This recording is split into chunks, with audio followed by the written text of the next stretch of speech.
Just gotta, you know how it is. I gotta get the mental headspace real quick. All right. 3, 2, 1. And from the dark underbelly of New York City and the smoke-smothered Pacific Northwest, we found our way back to the Salt of the Streets podcast. This is Saturday, August 25th, 1:21 p.m., episode 28. Episode 28. We need to talk about that in a second. But welcome back, everybody, to the Salt of the Street podcast, your one and only source for social and political commentary on weekly news, pop culture, and sports, built from the ground up for people like you, the everyday normal person. Join us as we discuss life, liberty, and the pursuit of happiness, and continue our endless efforts to bridge the gap between people and information. As always, we are your hosts. I'm Colin. I am Donovan.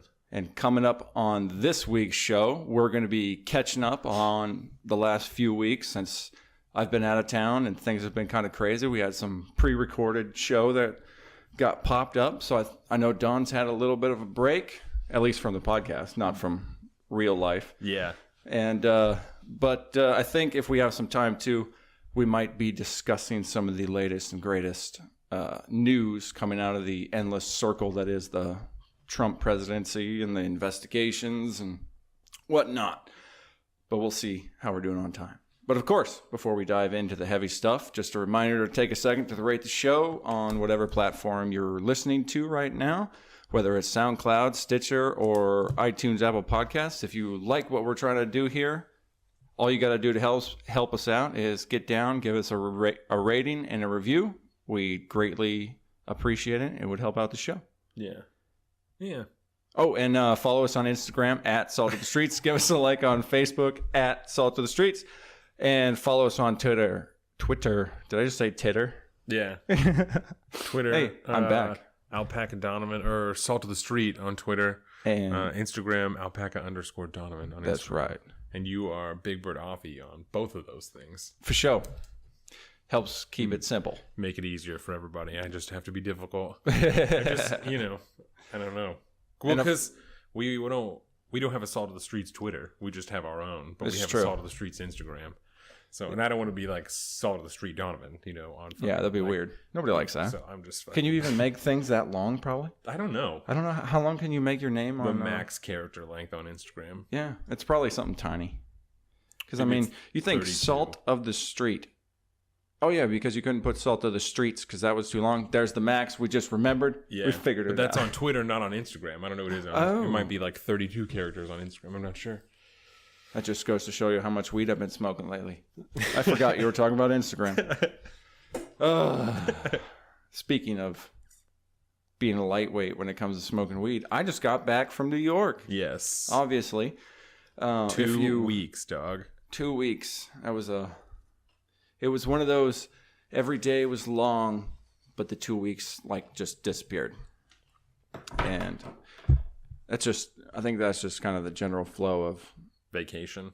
Yeah, vacation, and especially when you hang out in a spot like New York City, where everything is just go, go, go, go, go. Nothing ever shuts off or stops. It was a good 2 weeks. Got a nice stay away from work and all that good stuff.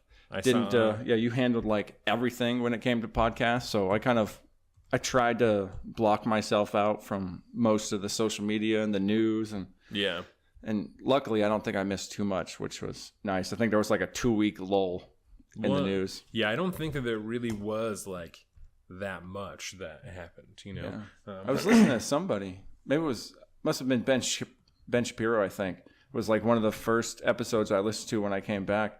It was it's been kind of a calm 2 weeks. Until this happened. Yeah. I think that was when, who was it, Monday or Tuesday, when all the investigations for Cohen and Manafort, when did they come down? I think it was Tuesday, because it was within minutes of each other that Paul Manafort, and we'll talk about this later, but that Paul Manafort was found guilty of 8 different crimes, and that Michael Cohen pled guilty to a couple of different crimes. So. Yeah, that was, but it was interesting to hear him say that. When I come back, I was like, oh, that's cool. I guess I didn't miss much. It's a nice little... It was almost like it was built just for me. Thanks, Ben.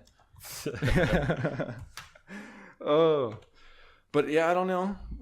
Where do we even start? How have you been, first of all? I've been doing pretty good. First, you got to tell me what you ate today before we go any farther. That's right. I can't forget that.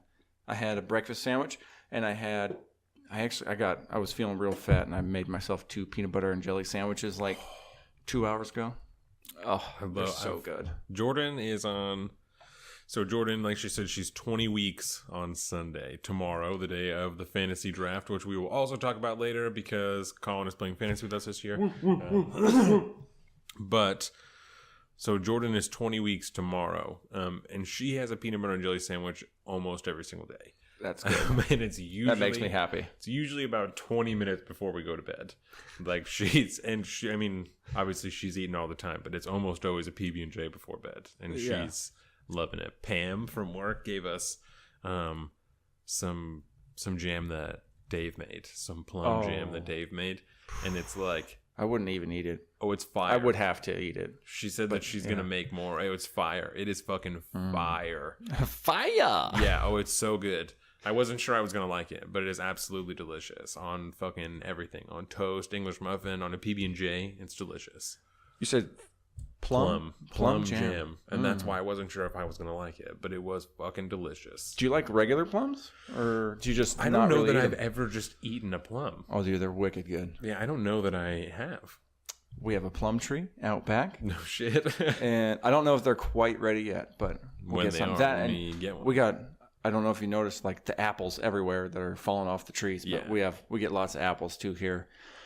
We'll be ready sooner rather than later, so we'll have to stock you guys up with some apples. A plum, because plums are dark, right? They're like purple or something like that. But the meat is not always that dark. Really? Sometimes it's kind of greenish, like translucent green. Really?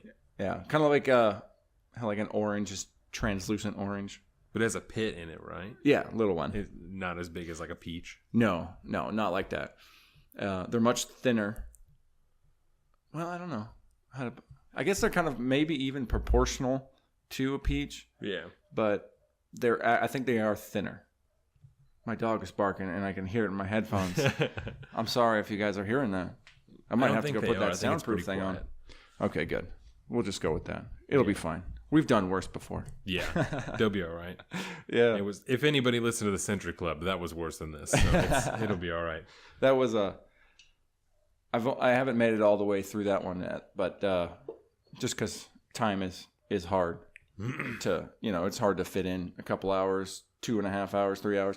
Especially, no offense against our podcast, but Neil deGrasse Tyson was on Rogan this week, and that's kind of taken over my life for most of the week. Yeah, he had a couple of cool people on while you were gone. Like Macaulay Culkin was on there, and Doug Duran. I heard that one. I listened to that one on my drive up to Cape Cod. Oh, I haven't listened to any of those yet, but I have them all on my queue, which fucking got deleted again, just the other day. And so I fucking hit up Apple support again, and I think I saw you tweeted at them or something, right? Every time I do, and every time they're like, oh, why don't fucking send us a DM and we'll see what's up. And so that's why I had to reset my settings or whatever on my phone and lost all my Wi-Fi. So I had to re-sign into all my Wi-Fis. And so this time I was like, listen, I'm not trying to be a dick, but if it happens again, then what? And they were like, well, if it continues to happen, then then we'll try something else. And I was like, but this isn't a consistent problem, right? I was like, it doesn't happen all the time. I was like, but when it does happen, I lose fucking 60 podcasts in my queue. And I legitimately I use it for work. So it's a huge problem for me. I know you I don't mean my job manufacturing. I mean my job here. I use it for work. Yes. I need that shit, and those are all things I need to listen to. And so when they're gone, I have to try and remember every single one that was there. I don't remember what the fuck 60 different podcasts was there. Makes me so goddamn mad. I think you're gonna have to go to doing hard records too. So whenever you got an episode, you're just gonna have to write it down on your list and then add it, and that way, if the worst happens, you're not that fucked. I mean, you still got to go back and grab all of them, but at least you got the list. I think I decided that I might just not buy an iPhone the next time I get a phone. Yeah. And I just got this one a couple months ago, so I've got 2 years to decide. Oh, that's... But the way that I feel right now, I'm I would rather get a Note 9 or some shit that has a fucking little pen in the bottom, and I can hand write on it, and then it will turn into text. That'd be pretty dope. You know what I'm saying? Because on there, you just write on it, and then it turns it into regular sized on there, like on the note. And so you just stay. I wonder if that's like more of a pain in the ass. I don't know. I wonder.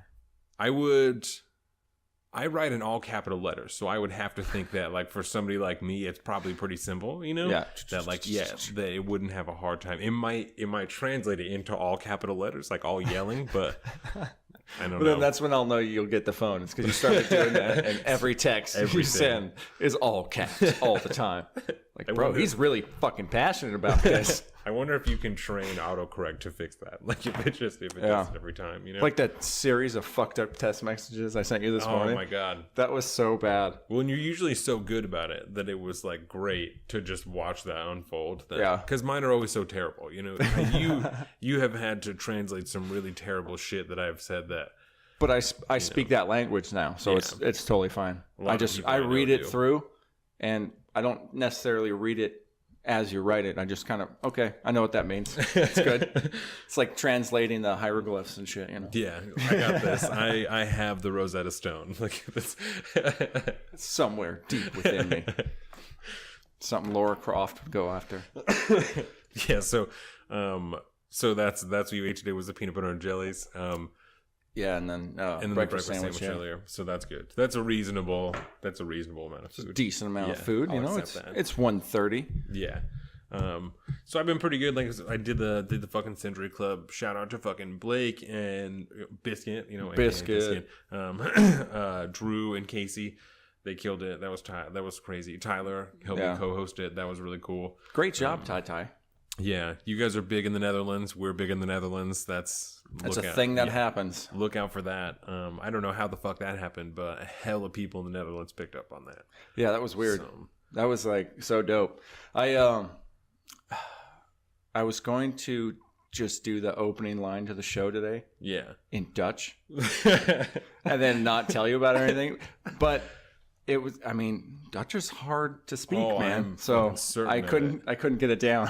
You could, I bet, just put it in your phone and make it speak it. You know.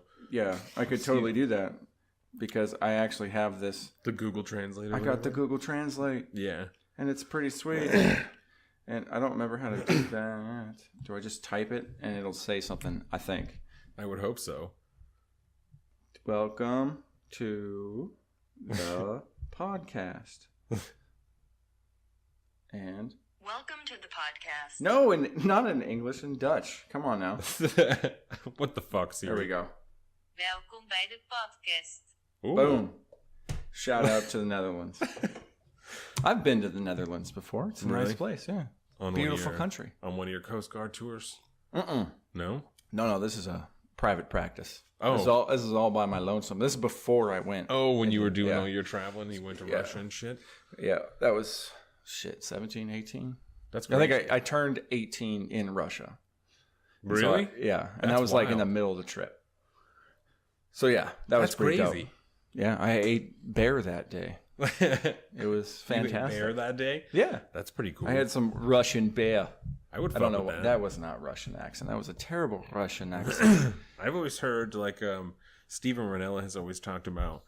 I think it's him that's talked about meat eater. Yeah. Okay. It's talked about a bear that he ate that was eating like a fuckload of blueberries. I heard that. And the fat in it is like blue and it's like super sweet. And I'm like that sounds great. That does sound great. That probably is delicious. And bear to me kind of tastes like a really good quality pot roast. Really? Kind of like that beef type meat that just kind of flaked off and just was phenomenal. Worked. It was good. I fuck with that. That was a good trip. Yeah. I've had lots of good trips. What can I say? So we did the Century Club and then did the thing with Micaiah. Yeah, that was awesome. Yeah. I did listen to that whole thing. That was really cool. I liked that a lot. I thought that he had a good time. I mean, that's how it seemed to me. I had a really good time. We talked about a lot of different stuff. Yeah, you were all over the place. Yes, it was nice. I got to learn a lot about Micaiah. Yeah, because we grew up, I think maybe like 5 blocks from each other, like really super close to each other. So I was very interested in and how that was. And that's, if you're interested, check that the fuck out. Yeah. But I episode 27. Yeah. I believe, yeah, right? Just the last one. But I would like to have all those guys on there individually, Oh, yeah. over time. But yeah, for sure. Just to do like a more in-depth conversation, one-on-one. Good to know people a little better. Yeah, I like conversations like that are more, that end up being a little bit more personal. Not so much about like personal life and all that, but like how they think and what they think and why and that kind of good stuff. Yeah. Which, like most interviews, it seems these days, are always to promote something, or, you're selling something. It's press junkets and stuff like that. But I like those raw interviews. I think that's why like Rogan's so popular and stuff. Yeah. Like that's one of the things I like about Rogan is you never know who's on there, but I don't really care because over the course of like 2 hours, 3 hours, I'm going to learn who this person is a little bit. Well, I think just asking people questions that it's like just some shit that maybe they've never thought of before, or that nobody's ever asked them. That always makes for interesting material, even if it's like maybe not that interesting of a question, just because because they're caught off their toes or whatever. Yeah, I mean, it's that does happen, I think, too. And because not everybody's good at, being interviewed. Right. If you're not that this is the case always, but sometimes, if you're not 100% sure in your own mind, you'll have a hard time figuring out what you do think about it. You're like, I don't really know. Have you really thought about it that much? And I don't think a lot of, most people just live life, man. It's hard to like sit down and take time to think about the big questions. But solid interview though. I was very excited about it. I listened to it like as soon as it came out. Last week. It's good stuff. Yeah. Quality as fuck. Absolutely. And then other than you did another big thing while I was gone. And that was the day that I came back, right? Oh, went to Hempfest. Yeah, was that the day I came back? I forgot about that. Yes, yeah. I forgot about Hempfest. That makes sense. I was like, what the fuck are you talking about? Yeah, no, I have a little list here so that I don't forget. I went to Hempfest because Jordan's stepdad, Leif, is in a band called Jaded Mary. And Jaded Mary? Yeah. And they're good. I like them a lot. And they played main stage this year at Hempfest at 1:00. That's awesome. And it was rad. So we went and just kind of like walked around and handed out a bunch of business cards to people and almost sold a dude a shirt off my back. It's because that's the kind of guys we are. Yep. Because I was going to do it. I wore a Salt to the Streets shirt there. And he was like, what's up with that shirt? And I was like, I will give this to you right now for $20. Did you explain to him the shirt? No, he just wanted the shirt. Like he didn't care. I mean, he may have cared, but didn't. He was high as fuck. Yeah. So he just like wanted that shirt. But but I gave him business card and told him it's like 2 weeks. Look on here, and we'll have T-shirts for you. Yeah. So all you got to do is answer the great question of the show at the end of the show. I feel like we should promote that a little bit more. Should talk about it more. Yeah, just a reminder to stick around for the entire show because the very last line, the closing line, every week is from something. All from the same thing. All from the same thing until somebody guesses that. And if somebody guesses where it came from, then they get a shirt. A free T-shirt. Coming at you. Yeah. You don't even have to pay for shipping. I'll ship it to you. Yeah. And if you're local, we might even hand deliver it. Deliver it to you.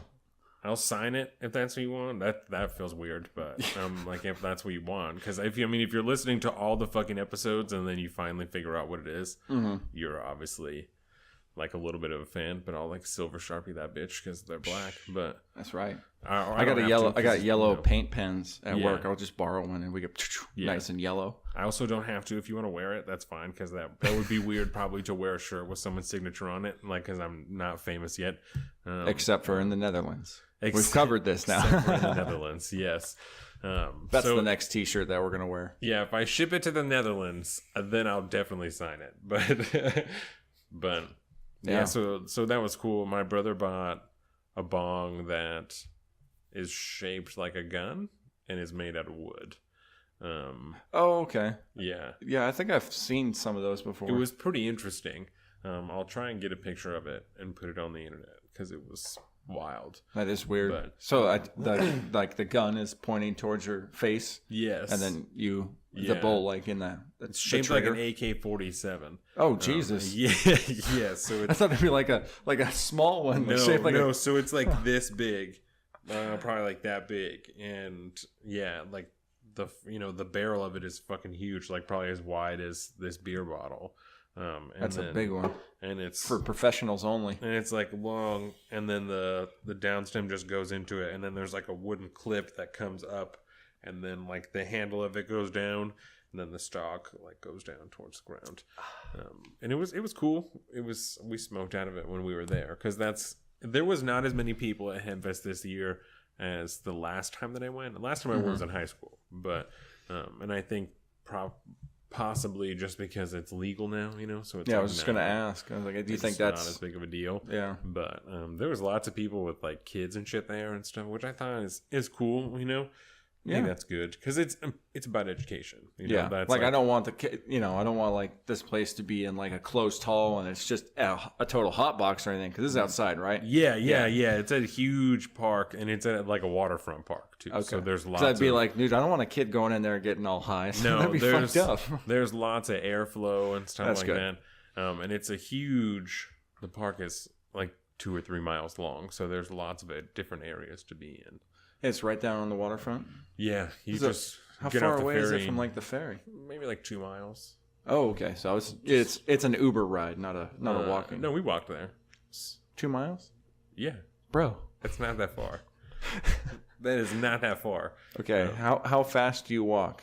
I think maybe it took us like a half hour at the most. Because we were with Jordan and like a baby and stuff. Because like. My brother-in-law, Brian's and Jordan's kid. pregnant, man, and she's out there just like douche, just doing the. Yeah, we were definitely tired as fuck when we got back, but I mean, and we weren't like mobbing, so. Yeah, I guess that's not bad. No, it was pretty. Especially good. just cruising. When I was like a fat 6th grader, I walked a mile in like 17 minutes, so my legs are way longer now. So I'm sure that, and I walk pretty fast, just as it is because of that. I know that feeling. Right. So Jordan does too because we've been together for so long. She just walks. I'm sure Carolina does the same thing. Yeah, she's definitely upped her speed since we've met. Tells you to slow the fuck down. Yeah, that does happen on occasion. Especially if we're like walking with other people. Yeah. Like I really got to slow down. I've noticed. I think just everybody in the whole world walks slow as fuck for some reason, and it drives me crazy. Except for Jake, because like me, he like physically can't walk slow. Yeah, dude, it's so hard. If I have to like keep up with slow people, it takes true effort. It does. Like I can't. It's hard to walk like that. You have to consciously think about taking like these smaller awkward steps. Yeah, I feel like a penguin.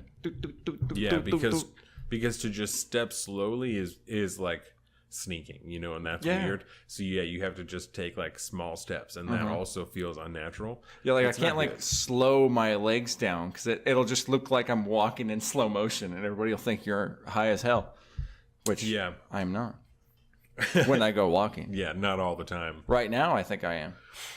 I just took like 2 puffs off that joint, like I kind of usually do to like calm down before the show. But since I spent 2 weeks not smoking, my tolerance is all low again. So it doesn't take me up to like chill me the fuck out. It's nice. No, that was bomb weed too, because I'm also super duper high. So nice. That's a real thing that happened. But it's a good one. I feel like present and in the moment. Yeah, it's a good strain. Got a good one. No, I'm happy to be here. I definitely fucking missed you while you were gone. Yeah, it's weird. Yeah. Like, it felt weird because we've been doing this for so long now. 6 months while you were gone. Like, that first show you were gone was 6 months that we've been doing this, which is... Not a week has gone by where we haven't seen each other for 6 months. Yeah. And then to not do it for 3 months by the time it all worked 3 out. weeks. 3 weeks. Yeah. God. See? There's the weed again. 3 weeks. Thank God I have all my facts written down already for when we talk about Cohen. Thank God. Oh, that's funny. Oh, but no, it does feel good, man. I just whacked my hand and it fucking hurts. Ooh. Man. But because I whacked it with a hammer it was like the week before I left. Really? Yeah, with a sledgehammer, 4.5 pound sledge. It's kind of one of the dangers of my job is you kind of whack yourself in the hand sometimes. That's no good. It happens. Like pounding a stake into the ground. Is that what you were doing? Yeah, something like that. It was something like that. Actually, no, it was a stake. Yeah, I was putting a stake in the ground. Yeah. Not the moo kind, but the wood kind. Yeah. I was kind of hoping you'd laugh at that super corny joke. Oh, that kills me. I can't remember it now. Somebody, I think it was Morgan, last night we were hanging out over at their place watching the Hawks preseason game. Oh, that's where you were. I was wondering where you were watching that. Yeah, I got spots, bro. I got spots. I got spots. But yeah, we were watching that, and she's like, "Oh, I have a dad joke," and I was like, "Oh, word." I can't remember if it was her. Maybe it was. I don't remember who it was now. I might have that all wrong. Somebody told me a great dad joke the other day, and I can't remember what it is now. Maybe it wasn't Morgan. Yeah, it might. Was someone may or may not have been Morgan. Well, what's the joke? I don't remember. That's the problem. I was gonna say it, and I was like, oh wait, I don't remember this thing, but it was. I just love those stupid, corny jokes, man. So the other day, Dr. Plum, right, comes in every Tuesday and, and address everybody. He's the master. Yeah, and so yeah, you're gonna love this. So you need to free your hands. You gotta drop everything, right? So so when I shook his hand, it was like really awkward and terrible. And then we talked about like really awkward handshakes. And so he said, "Oh, I used to know this guy that was in the Coast Guard, and he showed me this handshake. So put your hands like this, right?" Okay. Now, like, flip them We're over. interlacing the fingers, flipping them over. With the thumbs out, and you're flipping over, face me, right? And so he did this. What the fuck? No. He said, "This is the handshake of the International Dairy Foundation." That's what he said. Oh. So everyone knows I pulled on Colin's thumbs while he had his hands flipped upside down. We'll do it in the video. You'll be able to see it. Yeah, and I showed that to my mom and my wife. And Jordan did not think it was very funny, but my mom just about died. And I thought it was great. I thought it was really, really funny. That is amazing. Just so you know, I'm going to do it to Carolina now. Just so you know, that's what you're missing. That's what I'm missing. Yeah. Well, I have a character that interfaces with our business at time to time, and he used to be a dairy farmer, or used to own a dairy or whatever, and so he just loves cows. Wears like big old cowboy belt buckles and stuff like that. And when he comes to the office, he tends to talk. He's a talker for sure, and somehow or other cows always come up. And I love cows. So it was so weird to I don't know, that's a weird like reference that I just got in my mind, because that just happened like 3 days ago, and then now you're over here milking my thumbs like they're udders. It's not healthy, Don. We went to the fair last night because Jordan really loves the fair, the Kitsap County Fair in Stampede. I guess Derek Kilmer was there on Thursday. I always fucking miss that guy. I always fucking miss him. I didn't get a newsletter, bro. I got one. It's because he's busy. He's out on the campaign trail. He's out doing shit. Yeah, I saw some signs for him when I was out there too. So we went to the fairgrounds, and there was all the animals and shit, like sheep and goats. And I like the sheep. Yeah, there's hella food. Jordan got a big ass corn dog, a fucking $9 corn dog. Yeah. And I got a big ass lemonade and had like some elephant ear and. Oh, it was great. We're going to go to the Puyallup Fair. You guys should go with us to the Puyallup Fair. Dude, I'm not going to lie. I don't like the fair. What? You don't like the fair? If Carolina wants to go, we'll go. What do you not like about the fair? I don't know. Just not a huge I grew fan. up around all of those animals, so I have no desire to go see them most of the time. And, I just, for one, I won't go on like carnival rides. I don't do like carny rides. I don't fuck with them. I'll go to an amusement park all day long every day, but I don't fuck with carny rides. We just talked about that last night, especially at the Kitsap County Fair, where like I was looking at him and I was like, I just don't know how any roller coaster that comes apart is safe.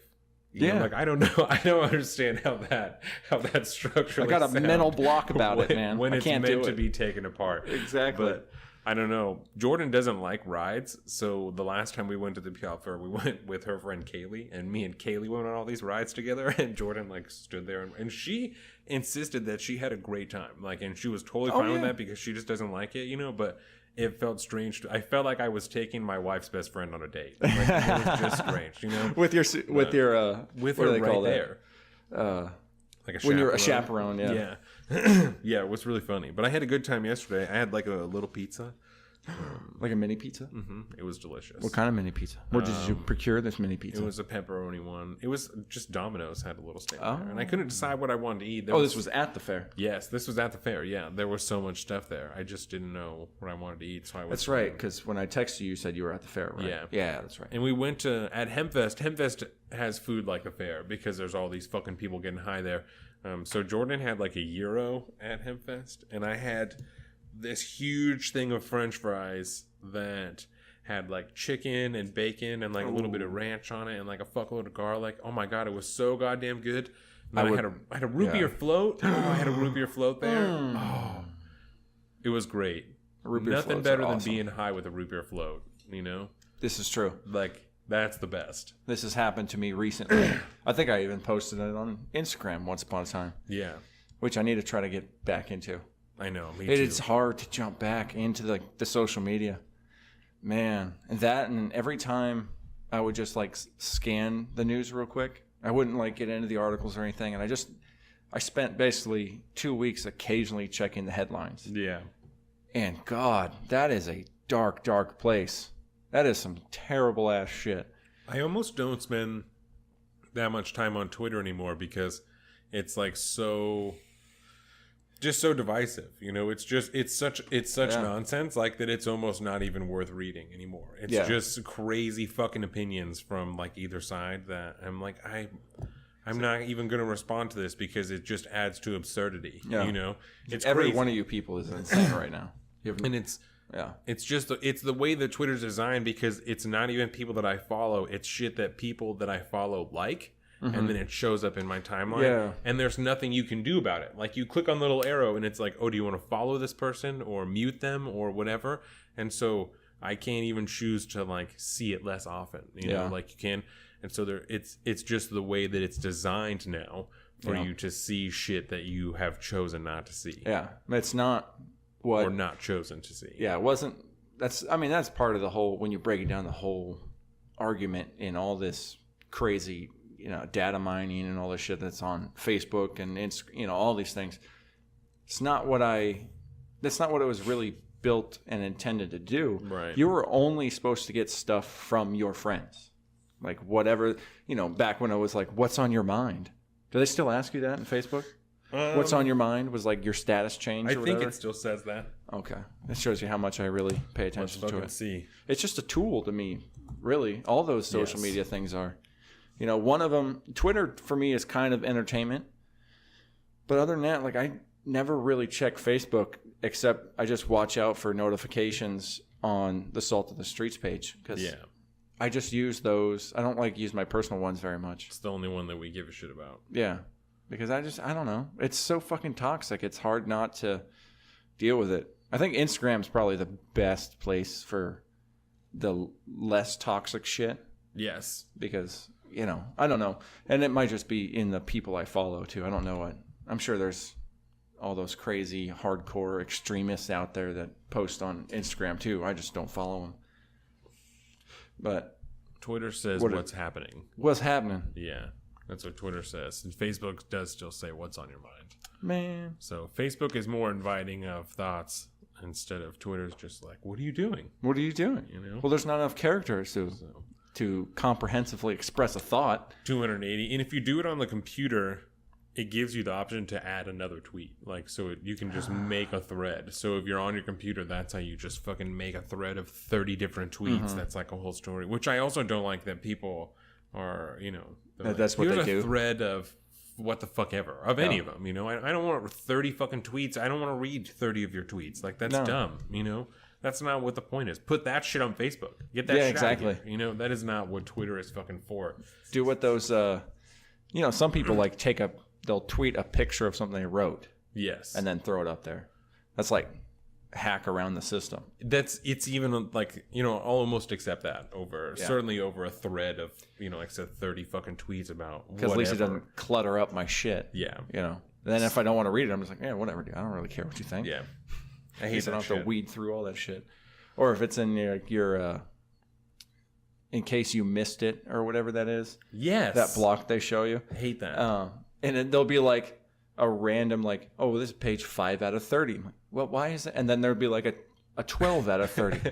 Okay, I got to see what this is about now. Yeah. That's like half the time that the Donald Trump, the POTUS, not the POTUS one, yeah, his personal one that he uses all the time. Draws you in. I get that all the time. It'll be like, he'll say something, and it's like, oh, page 2 out of 3. What else is behind here? What's the first one? What's the last one? What came before and after this? What is this? Like, it's the second act of the 3-act plot. It's horrible. What's your favorite fair food? Do you have one? Because I know you don't really like the fair, but I mean, honestly, that's the best thing about the fair. Is fair food, yeah, for sure. You can eat there. I like the food. I like the games, which I know they're just. It's like going to the casino. It's designed to just suck money out of you, but they're fun. Yeah. And I mean, that's about it. But favorite fair food. Ooh, like fried dough is always good. Yeah. And whether it's elephant ear or like the kind where it's just all, what is it, funnel cake? It's all squiggly and shit. Yes. But I mean, that's always good. But every fair I've ever been to, it's like there's like some clutch, good ass regular food there. Like, maybe there's a street taco guy there and, hardcore barbecue. There was some Hawaiian food at this Kids Have Fair because they have the Aloha Kitchen and somewhere else. So some Hawaiian food, and Smokin' Robinson's, the barbecue place, had a stand there, and there was all kinds of shit. Where's Danny's Barbecue, bro? Yeah, I don't know. There's another guy that owns place that is now. Fantastic. That's like a whole other person that owns that now. Really? Yeah. Oh, yeah. I remember that was happening when I was out. Yeah. It's like I think a Navy cat owns it. Something like that, right? Yeah. Military. Yeah. I think I met him one time. He seemed like a cool guy. Yeah. And the other person that works there that's kind of always worked there. Rigo. I feel comfortable giving him a shout out, Yeah. Rigo's cool as hell. Yeah, he is cool. They got the brisket that will knock your fucking socks off, that's for sure. Every once in a while, I will go there and get like a pound of brisket and like a fuckload of mac and cheese, Yeah. Oh, that's the way to live. That nice, thick mac and cheese. Super peppery. That's super peppery mac and cheese is the way to be. Like, peppery, huh? Yeah. For real? Like lots of pepper in it, like black pepper. Yeah. Like that's... Well, I'm glad you get down on that. Yeah. I don't know if I could really heavily peppered. I don't know. Yeah, I don't mean like I would have to try it. I don't put extra on there, but how much? That's how they make it. Like it has a lot of pepper in it. Okay. And so that's like I dig that. I'm gonna get some Stofers and then just start putting in some pepper and be like, "What's this all about?" It's good. I'm telling you, something about it. Yeah. It's probably season it like any other sauce, like salt and pepper, and your money. Something about it. It's fucking delicious. I do like peppers.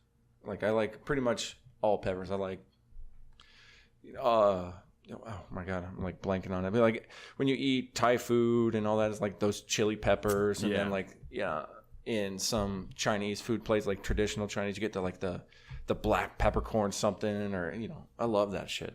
And just regular ass black pepper, it has a pretty good taste on its own. It's delicious. Yeah. I like fucking like peppercorn bacon, Bacon with like hella pepper on the outside. Nice and coarse pepper too. Oh, that's freshly ground. That's the only way to go. You know what I'm saying? Yeah, I can't touch. Maybe it's all my years cooking, but man, after a number of years, I wouldn't order ground pepper anymore because it's just I couldn't fucking stand it. It's better. And so I would spend like a half hour almost, probably once a week, if not more than that. Grinding. I just sit there and just grind a shit ton of fucking pepper. and then I decided I could probably do it in a food processor, and it worked out a lot better. But it doesn't even fucking compare. It's much better. Yeah, I really shouldn't be talking about food quite yet. Oh, whoops. Oh, okay. Well, that's pretty much all that I did while you were gone. So tell me, because you did mad shit while you were gone. Like, you guys went to the fucking museum, and you did a whole bunch of stuff. Yeah. So, and I mean, some of it's kind of like, I'm kind of the anti-tourist when I go to places. I'm sure. And my wife is the opposite. Yeah. And even, I mean, she could live in that place. Shit, so. Oh, yeah. But yeah, I mean, we could live in a place like New York, or we have, and it's like she'll still want to do some of like the touristy stuff. I'm like, bro, I don't like doing that shit. But we did some of that, but not too much. We biked around Central Park. What do you like to do while you're there? Not to interrupt you, but before we go into what you did while you were there, what do you like to do there, if not the touristy type shit? I like to eat food because, I mean, there's endless options, and they're all fantastic. Yeah. It's food that you can't get here. You know, I probably had ramen from like a dozen, or not a dozen, probably realistically a half a dozen places while I was there, because it's just, you can go all over the place and get some good ass ramen. You can get some amazing sushi. You can get Thai food. You can get Vietnamese food. You can, any culture in the world, for the most part, you can go get some of that specific cuisine. Yeah. You have to go to like a certain neighborhood usually, and then that's just kind of where that kind of group of, you know, people of that nationality or whatever are kind of at. You know, there's certain neighborhoods like that, and then they just have a ton of, you know, they have their type of restaurants and shops, and it's great for my in-laws because there's a big chunks of New York are Latino or Latina or whatever, and specifically there's little sections that have a bunch of Ecuadorian food and Ecuadorian like groceries, and so you can get a lot of their favorite foods that were staples of their lives that you just can't get up here. Yeah. You know, I have some of their coffee in my kitchen right now because it's fantastic. So did you go out to eat more than you ate in when you were there? Absolutely. Is that just how it works in New York? Like, that's just what people pretty do? Much. With the size of everybody's apartments, like your full kitchen, stove, and sink and everything is probably smaller than this bar that we're sitting at, which is, I think, if I remember right, is 6'4", because I made it exactly as tall as I am. Yeah. If I remember right. But anyways, not much room. And so when it comes to cooking or even storing pots and pans or anything, there's no fucking room. So everybody goes out to eat most of the time. That sucks. Except for, of course, people that can't afford to do it. And then they just make do with the tiny little space they have. Right. But that's just the lifestyle out there. You get used to it after a while. You know. That's weird. Did you ever meet Carolina's cousin, Tatiana? Yeah. She lives out there right dinner now. With us before fucking Joe Rogan or whatever. That's right. Yes. There's so many bits and pieces that night that I kind of forget for a little while. And I'm like, oh shit, that's right. Because we got really high before we went and saw Rogan. Yeah, it was awesome. That was great. That was like one of the first times we like hung out of work, wasn't it? I think so. Yeah, because that was before the draft or anything, because that's how I met Morgan. Yeah. So that may have been the very first time that we kicked it outside of work, was fucking Joe Rogan. Did you remember how serious she was when you brought up fantasy? She's like, wait, what? You have fantasy? Yes. Tell me about this. I want in, like, right the fuck now. And then I wasn't sure, like, how much she actually knew about football, just because I didn't know, you know? And so then I was talking about it and tried to, like, tell her who someone was, and she was like, I know who it is. And I was like, oh. All right, word. Well, I am not going to do that anymore. Like, I will just leave you to it. And she was a formidable opponent, that was for sure. She did also have your wife fucking looking players up for her, which I thought was maybe a little bit cheating during the draft. But it's just called utilizing your assets, man. And you know what? And I'm not going to hate on it, because she brought friends and I didn't. So, nobody said phone a friend wasn't an option. Yeah, I can understand that.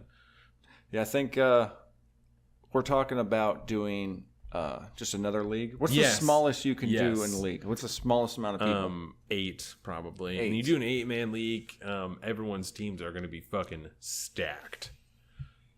Yeah, because that's a kind of a short draft too when you think about it. Yeah. 8 people. And the one tomorrow is going to be 15 rounds, 14 people.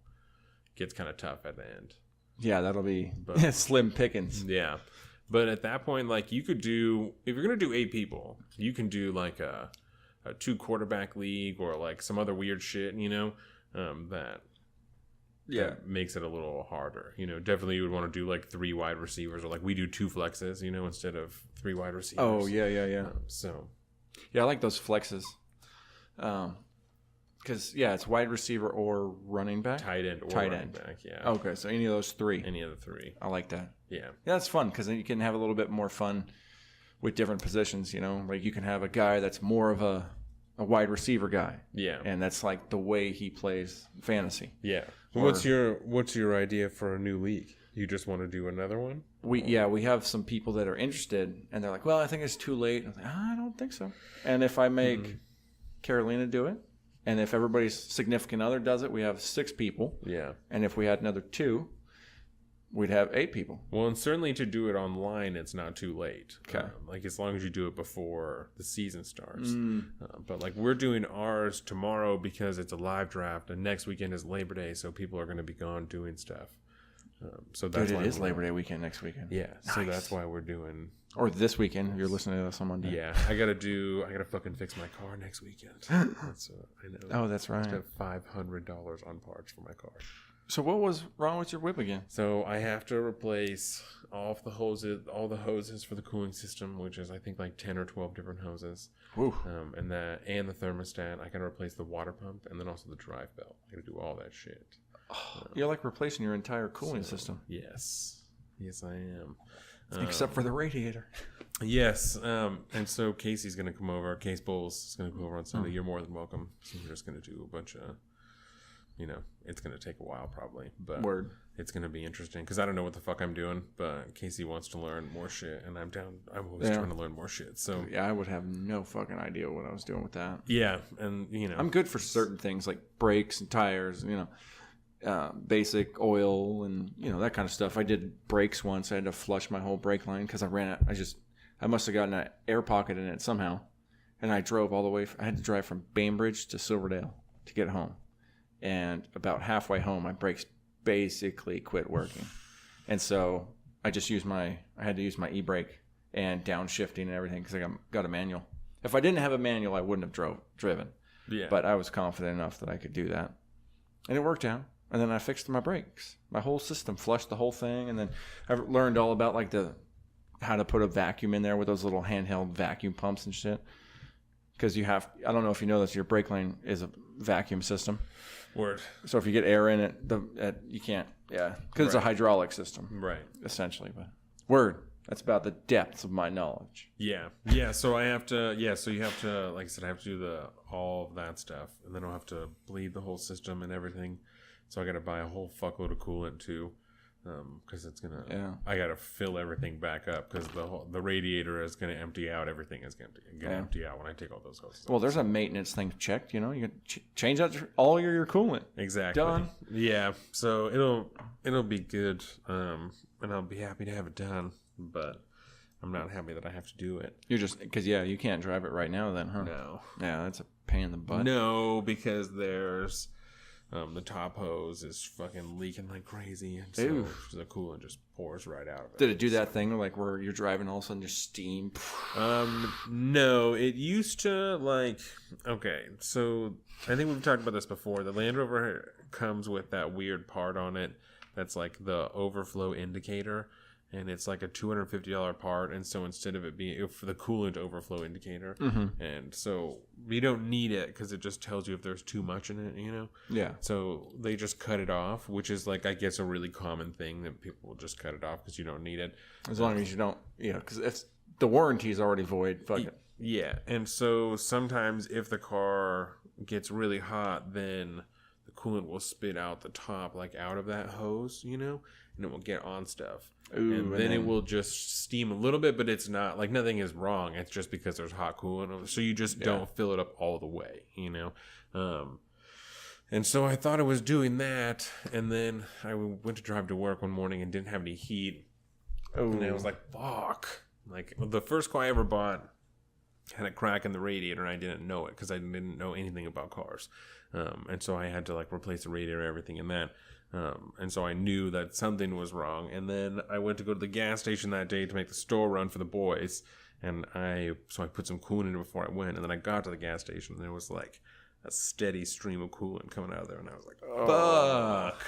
That's nasty. Yeah. So when I got back to work, I was like looking around and trying to see, and I just couldn't tell where it was coming from. So I had to take it to a place in Silverdale, and they told me where it was coming from. And they were going to charge me $1,000 to do all of the stuff that I'm going to do, like for the parts and all the labor and everything. And I got more parts than they were going to buy for less money than they were going to get their parts. Oh, for sure. So they're making their money, man. They're not stupid. Yeah. So I mean, they treat me good, but I definitely could do it myself better. Yeah. That's just cheaper. The nature of the game and the mechanic world. Everything's very expensive. Yeah. So I'm just going to set aside an entire day, pretty much. An entire day and a rack of beer for me and Casey. There you go. Possibly you to figure out what the fuck is going on. Exactly. And get the shit fixed. So, yeah. So the draft is going to be this weekend. But, yeah, if it's only going to be 8 people, you should do some fun shit. Like, it's 2 quarterback league or something like that. Or some fucking... Like, do you know what an IDP league is? IDP is individual defensive players. So instead of drafting one defense, you draft, like a couple of defensive linemen and like a couple linebackers and like a safety and like a corner and shit. Well, I think since there's going to be some newcomers to fantasy, we probably want to go a little more simple than that. But that does sound dope. I didn't know you could do that. Yes. Is it kind of like a second... It's like a whole second team at that point? It's like in addition to your roster. So... Yeah, that's an investment. Yes. You got to really pay attention there. Yeah. But yeah, I'm down to do that. That's fine. Like I said, because you can just schedule it. Like we use the ESPN app. So you can just schedule it on there and just do it online. Yeah, and then we can all just do it. I'm sure we can make that work out. We just all have to be at a computer. You can even do it on your phone. You just have to be somewhere with internet at the time of the draft. You know, you just set it for whatever time on a Sunday night, 6 o'clock on a Sunday. You know, so everybody's home and we're fucking... Well, they're going to be there tomorrow at the draft, so we'll talk about it some more then, and maybe we can get something scheduled out and figure it out, because that'd be really fun. Especially, I want to, it'll be fun for Carolina to kind of get really into football like that. Yeah. And she's totally down with it, and so I think it would be really fun. I'm pretty excited for football. I'm pretty fucking excited. We watched that one right before I left. But we didn't really game, but we didn't really watch it, and it was nice to like watch. This was my first game that I actually watched all year. Yeah, and it was fun. It's preseason, so it's kind of a grab bag, which I kind of enjoy. I know some people don't get down on it, but I like seeing all the different players in there, and the names last night was pretty tough for me. There was some hilarious names, man. Yeah. Oh, Magoo. Yeah, Mr. Goo, the Goo himself. But I mean, we just kept seeing them. We're all sitting around like, I can't even remember half of them now, but they were all pretty hilarious. Well, the NFL is big enough now that it draws people from all around the world. You know, people from fucking Africa and all kinds of different places that if they are of reasonable size, speed, and athleticism, they'll come here to play football, you know. So they're taking over the world, man. Yeah, so there's lots of shit like that. Our punter is from Michael Dixon is from Australia. I love our punter. Yeah, he really is good. Awesome. I've never seen a punter like him before. He looks like a short Ben Roethlisberger in like build. Mm-hmm. You know, I mean, he's a pretty chunky little dude. And that's the kicker. The kicker. That's the kicker. You say punter? Yeah, the punter. Oh, yes, the punter that we have is from Australia. Man, that was rough. Yeah, his name is Michael Dixon. The kicker is Sebastian Janikowski. Yeah. Seabass. Man. Yeah. No, dude, I'm going to get so much shit for that. The punter we have is a fucking one. I think I only saw him make one punt yesterday. He balls out. They just gave him the job over John Ryan, but it was Did you see his insane tackle towards the end of the game? No, I was at the fucking fair. Oh, dude, it was so good. I'm sure they have it on like some kind of replays, but he just grabbed onto this dude and he flung around like he was on a fucking merry-go-round or like a swing or something. His legs flung all around like that. It was absolutely hilarious. Brought him down. But he brought him down, man. Took him down. It was fucking so funny, man. He looked like such a small guy compared to the guy he was trying to take down. Yeah. Kind of like he was the cape for this other guy that he was trying to take down. It looked as ridiculous as that. But our new kicker, Janikowski, It's a big boy. Yeah, he trips me out, man, and he was just nailing him. Yeah. I like this guy. So no more Blair Walsh project. This is like a fun fact, right? Adam Vinatieri, he's the kicker for the Colts. Okay. He's the oldest active player in the NFL. He's 45, right? Ooh. So Janikowski's 40? I think so, okay. Yeah. There's a player for the Bills who got drafted this year, and he's the youngest player in the NFL, and he's 19 years old, right? And he was born 2 years after Adam Vinatieri started playing in the NFL. Whoa. Yeah. Vinatieri's been playing in the NFL for 2 years longer than that guy's been alive. Yeah. That's a trip. Yes. Especially for something like football. Because most careers in football are pretty short. Yeah. He's playing with 3 people on the Colts who were born after he started playing. It's fucking crazy. But yeah, the youngest player in the NFL was born 2 years after he started. But yeah, I'm thinking 45. 45. That makes sense, because there's a lot of really young, most of those people are younger than me now. Fuck. Yes. Damn. Yeah, when people get my age, they're really old to play football. They're mostly my age. Like, most of those guys are closer to my age. I don't like thinking about that. Yeah. Makes me... What did I do with my life? Yeah. Why didn't I play professional sports? Last year's draft, when I was because I wasn't that good. Most of those guys were the same age that I was, and I was like, "This is terrible. Like, this just makes me feel horrible about myself. Why am I watching this? Yeah, like, what have I done with myself that I'm not playing in the NFL? Like, what the fuck?" I couldn't even be bothered to try to really get into sports that much. I played a lot of soccer when I was a kid, and then just moved on to extreme sports, as we used to call them, snowboarding and shit. Extreme sports. Remember that? Or maybe you were too young for that. Yeah, back when X Games. Yeah, anything that was in the X Games, that was considered an extreme sport. That's funny. Yeah, they don't call them that anymore, do they? No, that's so. It's just like it's almost like an Olympic sport now. Yeah. Well, a lot of them are shit. Right. Fucking, they got to bring back, bobsledding needs to become popular worldwide, because I want a bobsled. Skateboarding is in the Olympics now. That's a thing. Okay. I mean, I don't... Why? But, okay, whatever. That's cool. Yeah, why not? I mean, there's people running around with fucking little batons with ribbons on them making... that's an Olympic sport. Some form of gymnastics. Some people take that really seriously. Yes, they do. They do. I mean, I shouldn't hate on it, because that feels kind of like a ballet meets gymnastics, and there's definitely a lot of skill involved. Yeah.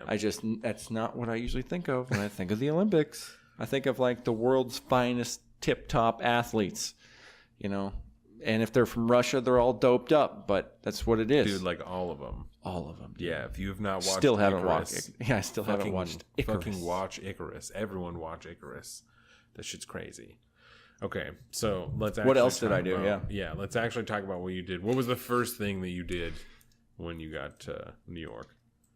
I had a problem with the fucking taxi cab. What do you think happened? Yeah, what happened with the taxi cab? You tell you to go fuck yourself? No, I wanted to get a cab. So in the airport, you got to go to the little fucking kiosk, and then they assign somebody to you. Well, I went and talked to the guy. I said, yeah. He's like, okay, you need a cab. I was like, yeah. He's like, where are you going? Blah, blah, blah. And then I went outside, and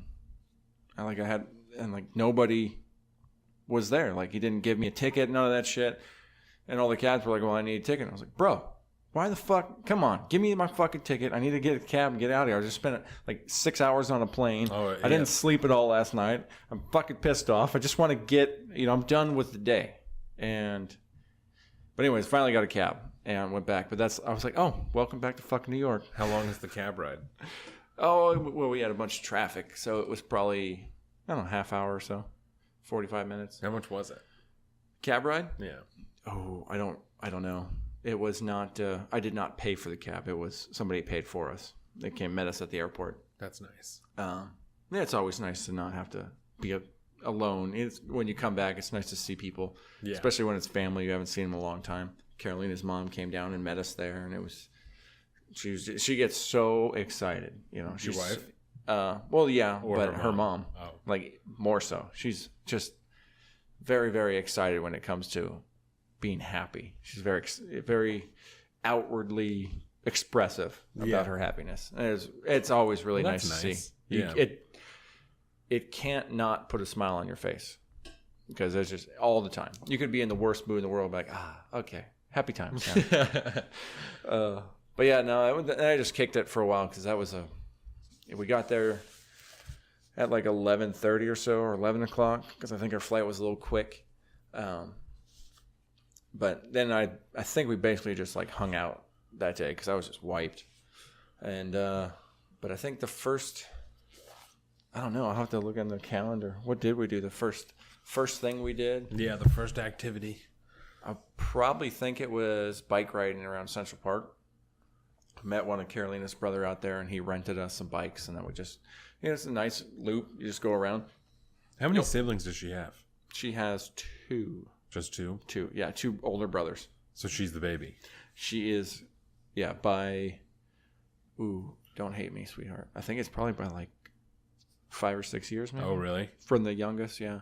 But the oldest one, I think, is 40-something.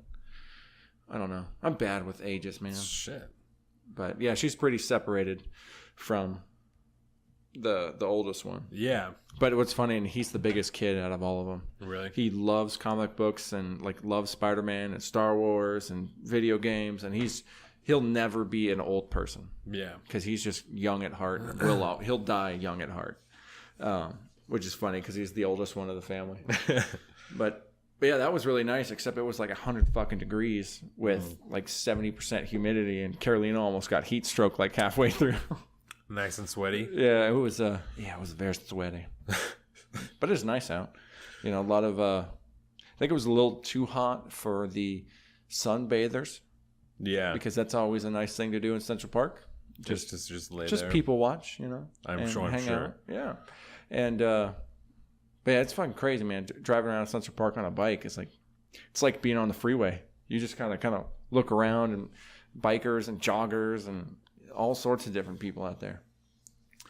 But yeah, that was, I don't remember. I think then we went up to Cape Cod, hang out with my buddy Papa Neil. Shout out Papa Neil. He listens to the show. Yes. And we talked to him a couple of times, I think, on Facebook and stuff. Yeah, he's like one of my best friends, and I've known him since, I think it was we were stationed in Long Island together, and just knew him probably 2 years.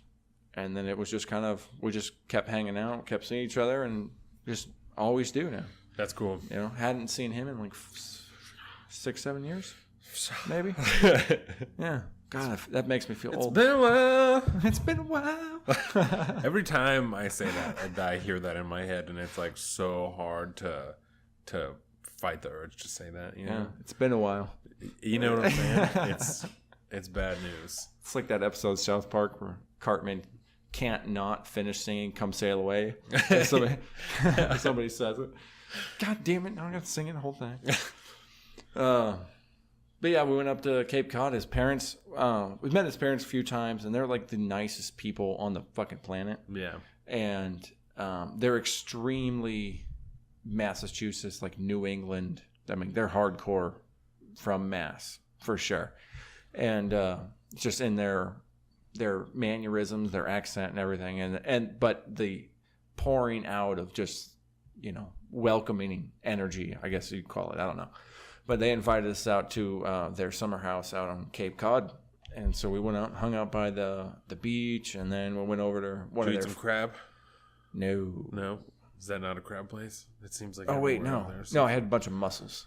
It's just a seafood everything, dude. It's the greatest seafood I've ever had is out of Cape Cod. Yeah. Because it's like comes in that day. Right. All the time. It's like eating it at Pike's Place, Yeah. Like you're just getting it fresh, man. Any restaurant in Pike's Place is like... Came off of that boat this morning. I bought it from the people directly underneath me. Yeah. It doesn't get much fresher than that. Yeah. Some of those Asian restaurants inside of there are fucking bomb. Yeah. But Massachusetts, as I say, has legal weed. They don't have really any dispensaries almost because they just haven't figured out how to implement it. But you can grow it and shit. Yeah, you can cool. acquire it and from somebody, and as long as you only have a certain amount, it's not illegal. Yeah, it's just nobody sells it. Right. Like I know in DC, you can get. You can transfer like 1.5 ounces or something like that to somebody else at a time, and it's like really weird, Well, it's like you can't buy more than 1 ounce, I think, here. Yeah, of usable flour at one time. Yeah, because there's a buddy of mine that I used to work with once upon a time, and he used to pay his grandfather to go in and buy weed.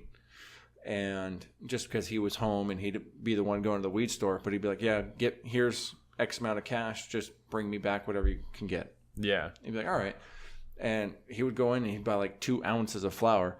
But like he used to get all pissed off because he bought it, but then he couldn't leave the store with both of them. So he had to like go out, put one in his car, come back, and do it again. It's like, well, I mean, it is what it is. One's for him, one's for someone else. I've done that before, even going to the store and you buy 1 ounce and you're like, also let me get like a couple of joints. Yeah. And they're like, no, you got to go put that ounce in your car and then come back and then I'll sell you the joints and then you can leave. And you're like, well, I'm just legal, trying to get high on my way to wherever else I'm going. This just feels ridiculous to me. Like just sell me the pot, Yeah. I appreciate that they're following the rules, but sometimes it is inconvenient. And I'm like, why can't I have 1 ounce and a couple of joints? Stupid law. Maybe somebody will figure it out one day. Yeah. But yeah, that is pretty dumb. Like, what the hell am I going to do with this? Right. What am I going to turn around and push weight? I just went into my weed store and bought 2 ounces of weed. Now I'm going to go out and push weight illegally on the black market? And you can also buy like 10 grams of concentrates or something like that at a time, and X amount of edibles. You can buy a fuckload of stuff from the pot store at one time. But, because you can buy like the 100 milligram beverages and edibles and stuff. Yeah. Like, how many of those can you buy at once? I don't know off the top of my head, but because how much is in RSO? I don't know. That's done by percentage, is what they tell you. Not like, 'cause that's got to be interesting. Yeah. Because there's you get a lot of mileage out of a little bit out of those things. Yeah. Which I just noticed the other day. My local shop here has like 4 or 5 different selections of RSO now. Mm-hmm. I was like, that's dope. Oh, and they got robbed while I was gone. What? Yeah. Some dude went in there and held him up with a machete. With a machete? Yeah. Exactly. I was like, dude, that's crazy. Up. Yeah. A fucking machete, huh? Yep. Well, I have a feeling that most of those stores, because they're all forced to be cash businesses, basically just have a policy. They probably have insane insurance. Right. And they probably just have a policy. If somebody walks in and says, give me all the money, they say, okay, no problems. A fucking machete, though, huh? Yeah. Yeah, that was messed up. But no weed in New York. But I got some in Mass. Yeah, no legal weed in New York. Yeah, because that's what I was talking about in Mass. It is legal. So we went to a party later on that night, and we acquired some, which was lovely. That's people nice. Just passing it around. I was like, oh my God, thank you. They're like, yeah, you guys are from Seattle, right? You could definitely get down on this, right? Yes. Yes, please. I would like to be able to sleep tonight. Because it was like 90 some degrees, but I mean, that's the most humidity I've ever felt anywhere in my life. Really? It was straight swampy out at the Cape. Oh. I went to Florida when I was in junior high, and that was terrible. I've heard that's pretty rough. Yeah, just at the moment I walked out of the airport, it's like a blanket of wet air. You gotta change your shirt right away. This is terrible.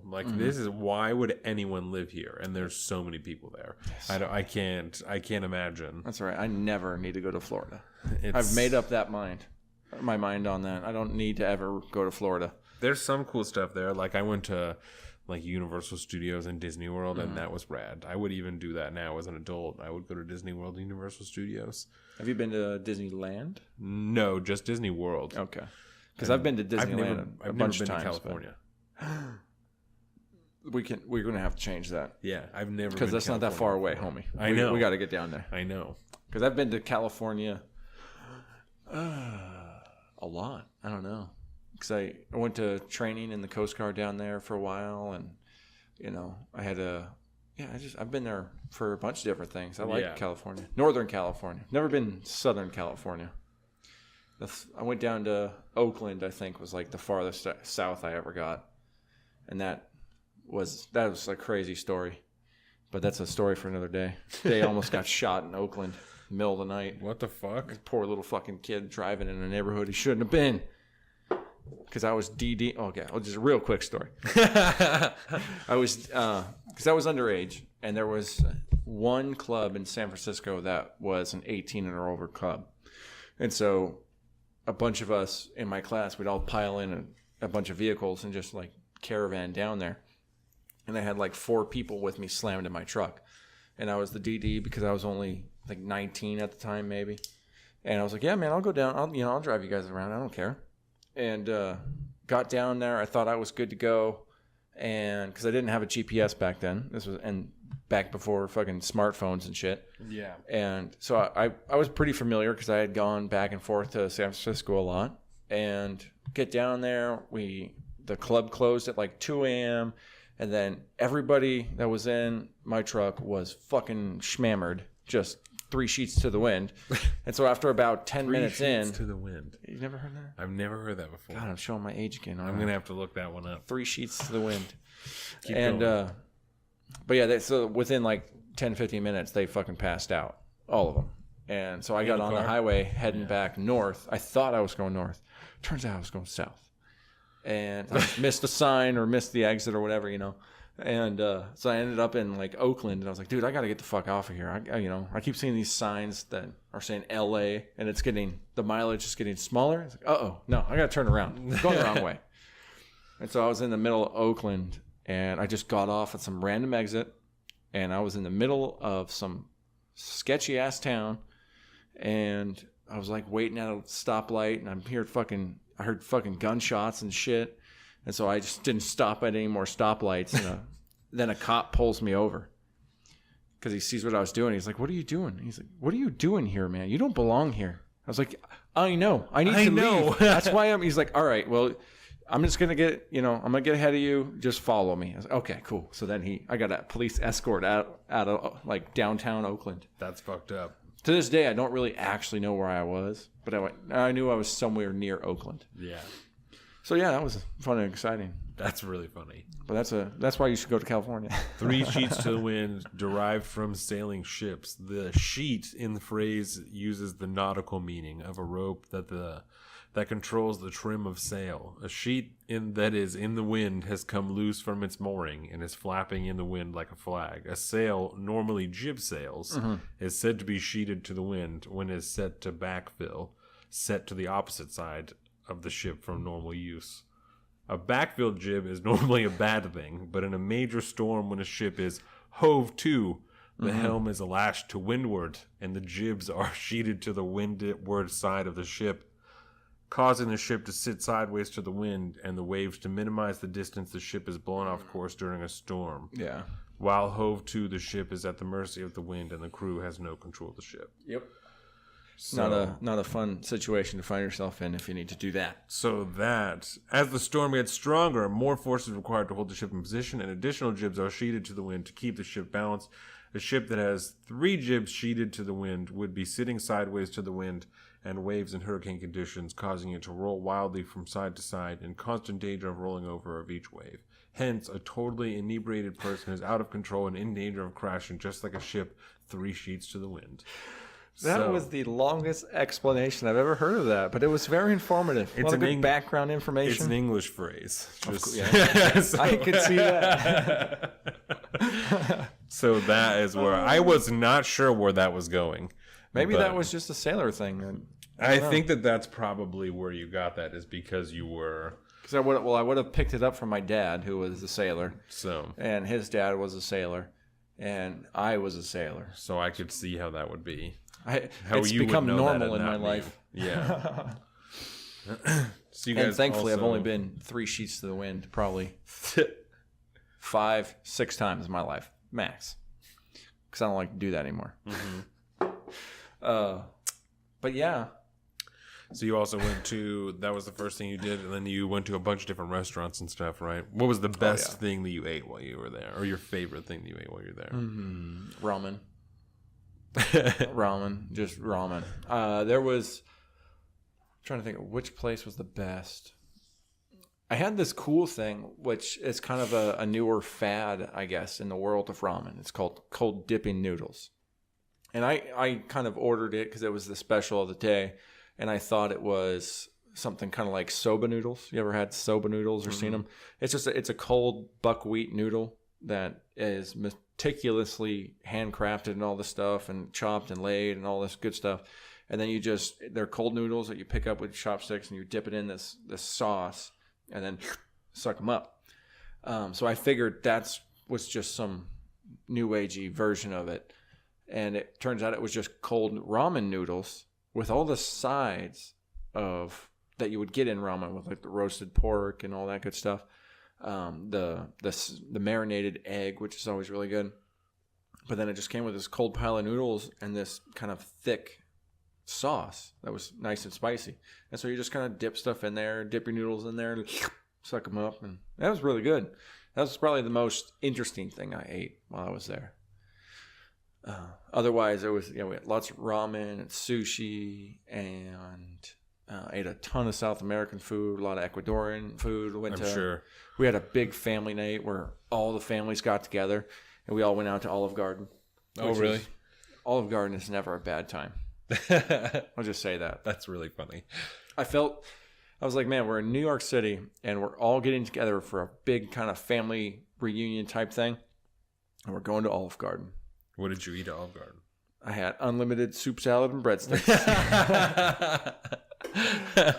I was wearing nice clothes and stuff. I didn't want to get like marinara sauce or anything, but I did order minestrone soup, which is like a tomato-based broth and stuff. Anyway, delicious. So it would have ruined my day if I spilled, but I did not.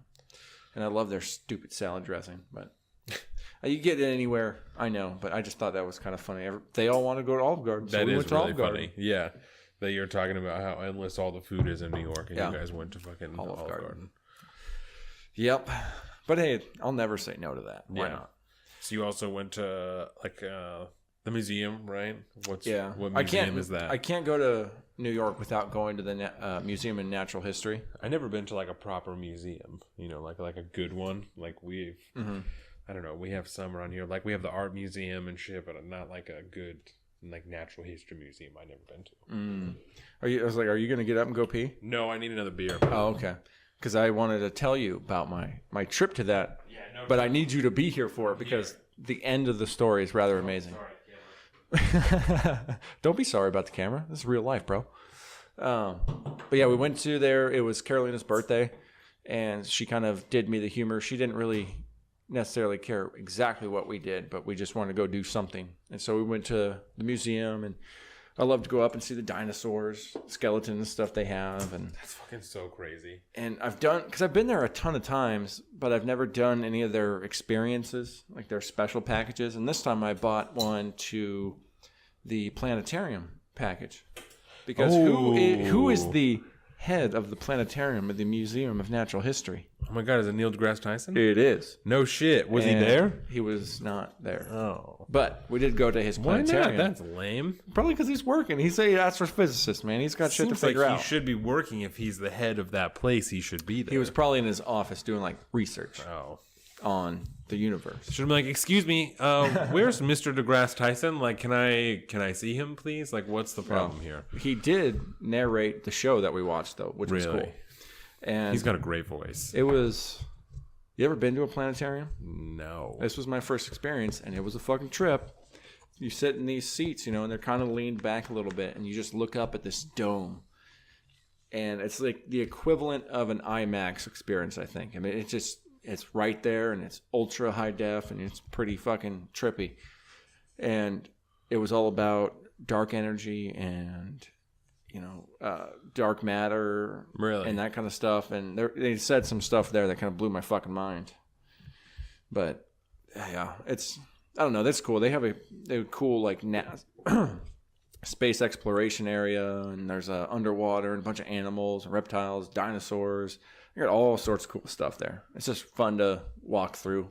It's like walking through a National Geographic magazine. Yeah. That's kind of what it feels like. That was great. Went out to dinner. There used to be a restaurant half a block up from my in-laws' place, and it was an Indian food place. It was phenomenal, and apparently they got shut down by the health code. Oh no! For a health code violation. That's always bad to hear. I was like, man, I used to love that place. Yeah. So anyways, we went up.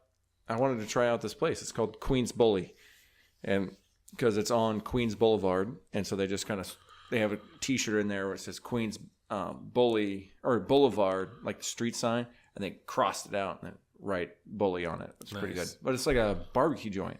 Word.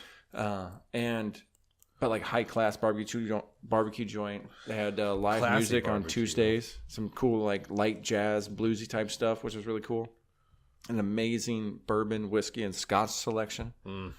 Which we went up there I think twice while we were there. And I had the second night we went, I had a glass of bourbon that was $26. I wanted to try the most expensive bourbon. Was it good? It was so fucking good. What did it taste like? It tasted like if you drink bourbon, it was kind of a sweeter bourbon. Not like BSB, not like that. Right. But like a regular bourbon, but it was kind of sweet. It was really smooth, which was one thing. Like you didn't feel like you were drinking whiskey, like a whiskey product. It was fantastic. And I didn't even think to try to remember the name, which pissed me off. But I mean, there's a lot of really good bourbon, so I'm not too worried about it. Yeah. But yeah, it was fantastic, man. So nice. And then I kind of got on a bourbon kick for the rest of the time I was there. Drink a lot of bourbon. Like your brother? No, not like my brother. Talking to you, Chad. Need to upgrade from your. Actually, I don't think he really drinks that much. What do you call it? He used to drink a lot of scotch. Oh. Scotch was his thing because he was watching Parks and Recs, and he picked up that Lagavulin, I think is what it's called, that one of the characters drinks, and that's like his drink. So then he tried it and he really loved it. So that was his drink too. What's the difference between scotch and bourbon? Bourbon, I think, it's made with at least a 51% corn-based mash, whereas Scotch, I know, it's not. It's usually a single malt, one individual malt, and it's not cut with corn or anything like that. But basically, they're all different types of like whiskeys, and yeah, Scotch is a lot more smoky usually. Bourbon tends to be on the sweeter side, and whiskey can kind of go both ways. Right. But I think Scotch technically has to come from Scotland, one of the Scottish Isles. Oh, really? Yeah. Unless it's, I think, a blended Scotch or something. But I'm not sure how that works. Like Johnny Walker, it's the garbage of Scotches, but everybody loves it because it's cheap and they think it's fancy because it's Scotch. But it's a fucking blended Scotch, which is, it's just garbage. Even like Black Label, Black Label's really expensive, right? What's the difference? It was way overpriced. It's just, yeah, it's just, I mean, it's a decent, mid-shelf blended Scotch, but why you would ever blend Scotch is beyond my understanding. Yeah. Just save that shit for, blended whiskey. But they call it Scotch somehow. I don't know how that works. I should look into that shit. Yeah. I'm sure somebody has, because Scotch people they know their shit about Scotch. I don't know much about Scotch other than when I drink a single malt, I absolutely love it. But yeah, I love Scotch. I'm trying to there's no good segues to just keep going with this. No. So I'm just going to do it. Speaking of people who don't fucking drink at all, you also went and saw Book of Mormon, right? Yeah. Tell me all about Book of Mormon. That was a segue. Book of Mormon, without spoiling it, is fucking hilarious, as I expected. Made by Trey Parker, Matt Stone, right? Yeah. And then there's another one too. There's another person who also created it too, but I don't remember their name. Not as important. Yeah. Well, you see, I don't know. He was probably the one that probably helped him make it a Broadway show instead of just a movie, like they did with because the South Park movie stuff. Yeah, is a musical, which is awesome.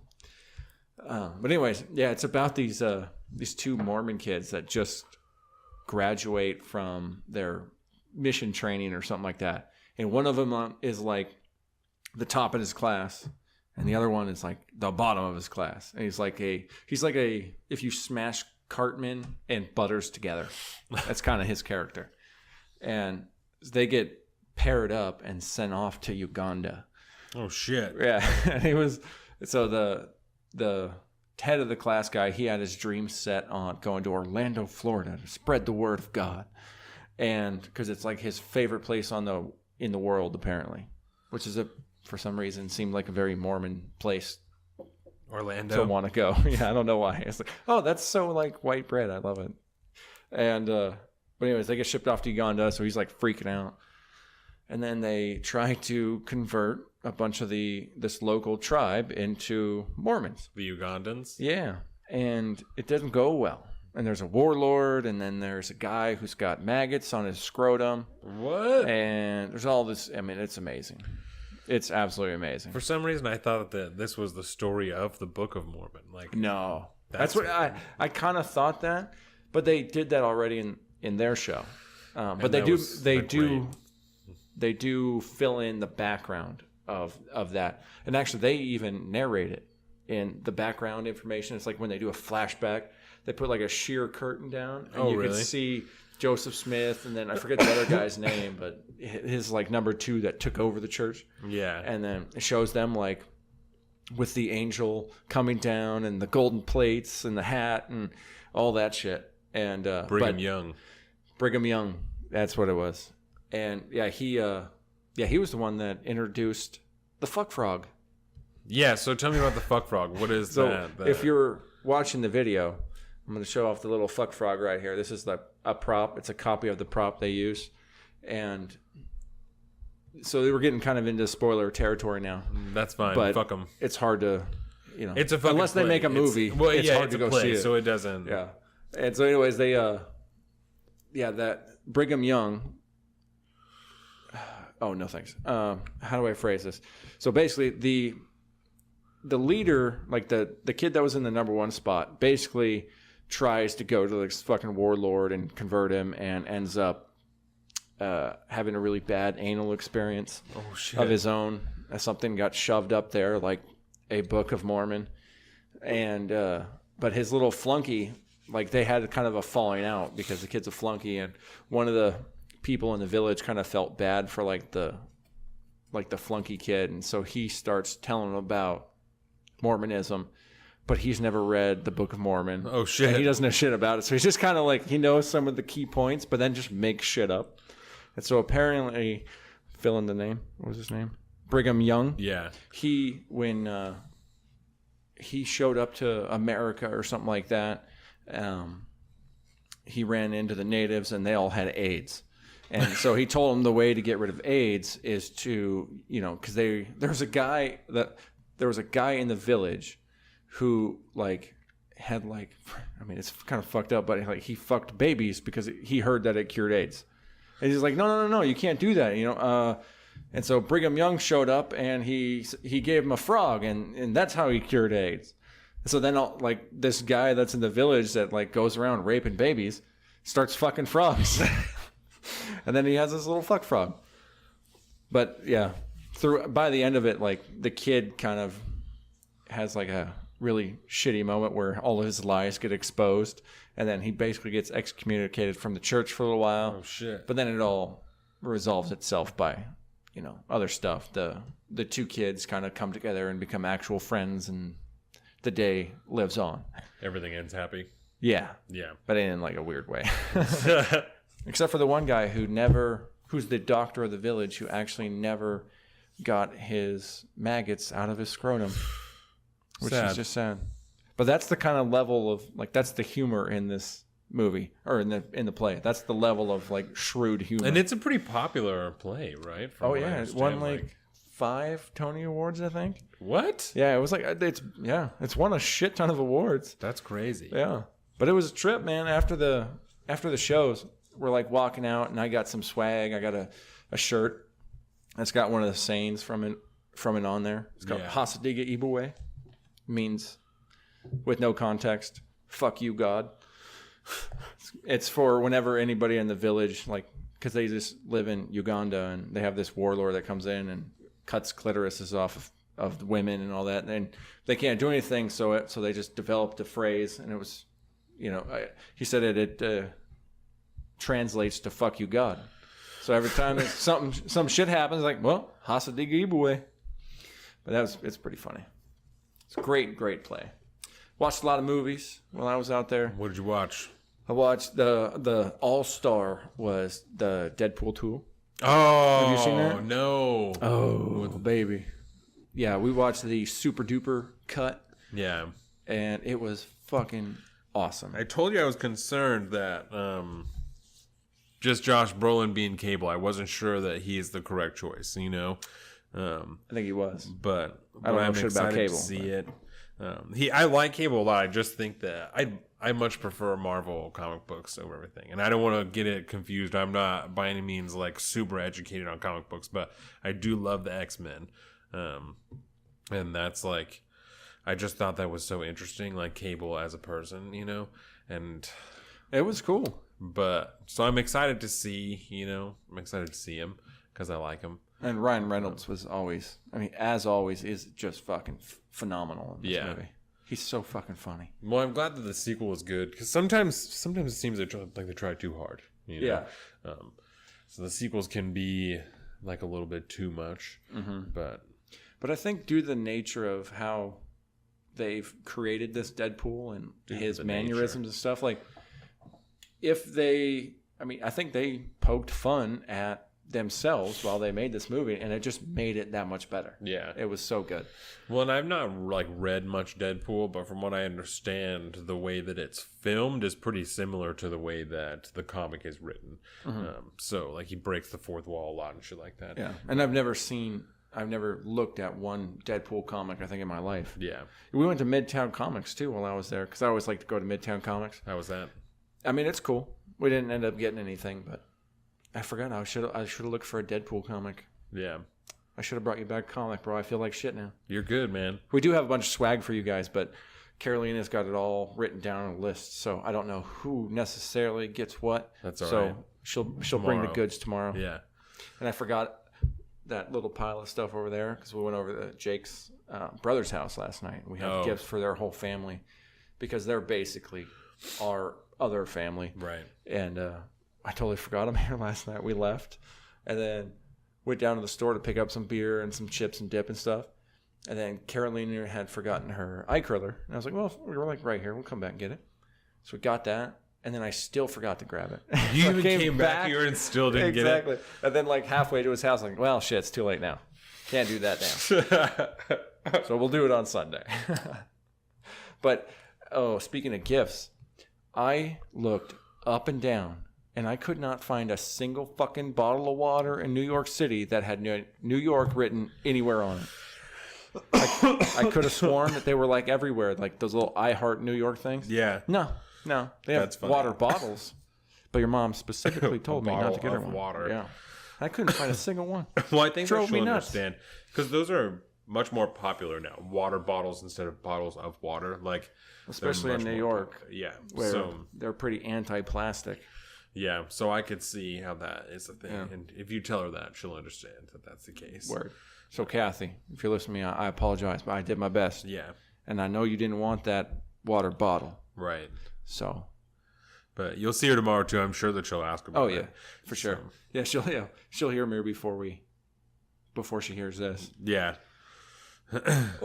But we were gonna go out to the movies, but I couldn't really find a movie that I was that excited to go see. You wanted to go and see? I haven't been to the movies in a long time. There was Jurassic World 2, the Fallen Kingdom, I think. That was playing in one theater. It was all the way down in Brooklyn, and that's a tough trek because you got to basically go. If you don't take the buses, you got to take like a train into Manhattan, then you got to take a train from there to Brooklyn. It takes a long time. How long? If you're doing that, those of us uneducated to New York and the boroughs. Oh, if you were, I bet you in a straight line, it's probably 10 miles As the to crow drive flies. there. Yeah, max. Shit. But you got to go all the way to Manhattan first, and that'll probably take like maybe 25, 30 minutes, depending on when you catch a train. And 90% of the time, one of the trains somewhere, especially in one of the outer boroughs, is fucked up. Really? And it's a pain in the ass. That's sometimes. really common. Yeah, very fucking common because they're always working on it, and then there's always sections that are getting degraded, and so they have to like do unscheduled maintenance, and it's a pain in the butt. But it'd probably take about an hour and a half to go all the way in, and then make it all the way down there, and then try to catch a bus at least to actually get to the theater from the subway stop. No shit. Yeah, probably. And it just takes a while, You got to wait for trains and transfer and buses and all that good shit. That's crazy. But they do have a lot of good apps now that actually give you a decent, they keep decent track of when trains are coming and stuff like that. How much would it cost to take a cab there? A lot, because you're going to be sitting in traffic the whole time. Yeah, and the meter just stays running. Yeah, most people just take, the bus is pretty nice. Yeah. As long as it's not like too packed and shit, you just chill out. And, Is it free? no, How ain't much nothing is free. it? It's like $275 now, I think, Shit. per ride. You Yeah. get transfers and stuff? Like, Yeah, once you're like in the system, you're it's good. easier to... Yeah, and if they have like a subway outage for like a stop or two or something, there's a dedicated bus that'll be running back and forth to where the next stop is, and they won't charge anybody for that. You'll have a transfer left on your that's nice. card. Yeah, I mean they got it for what it is. They got it pretty figured out. It's just it's a city. It's an old city. It's an old system. Shit breaks down all the Old time. as fuck. Yeah, stinky. I forgot how kind of dirty everything is there. How's the homeless problem there compared to Seattle? Next to nothing. Really? Yeah. Not a thing there? No. I mean, you look at New York. I was talking to Morgan about this, I think, last night.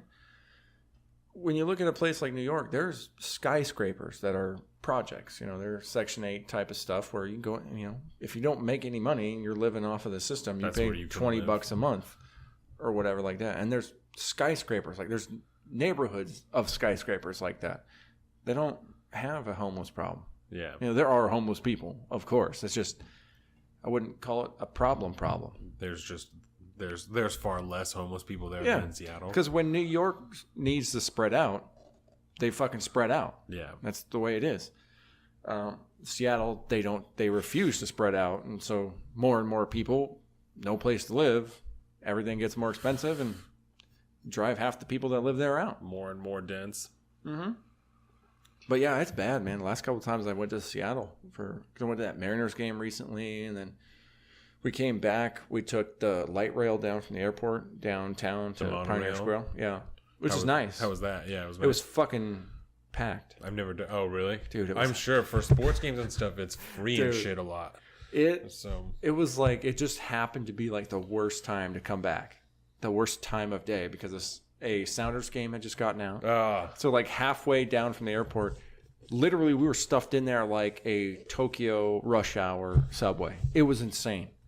Like people literally crammed themselves in. It was insane. That's the worst, is when there is a baseball game and a soccer game, and if there's like an event also in Seattle that people are trying to go to. Or Bainbridge Island, which there was. Because I think the Mariners were playing that night too.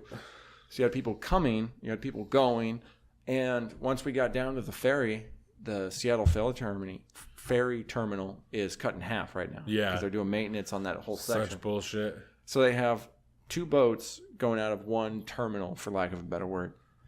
But there's also apparently like 2 or 3 insanely huge fucking weddings in Bainbridge Island. Oh my God. And so I've never seen a line of people in that terminal go out the fucking door and all the way down that ramp. No shit. It was insane. Oh my God. Tons of people, dude. But it was weird because like half the people are in Sounders jerseys and like the other half are in like suits and tuxes and shit. It was crazy. That's funny. Yeah, that's how it was when we went to Hempfest.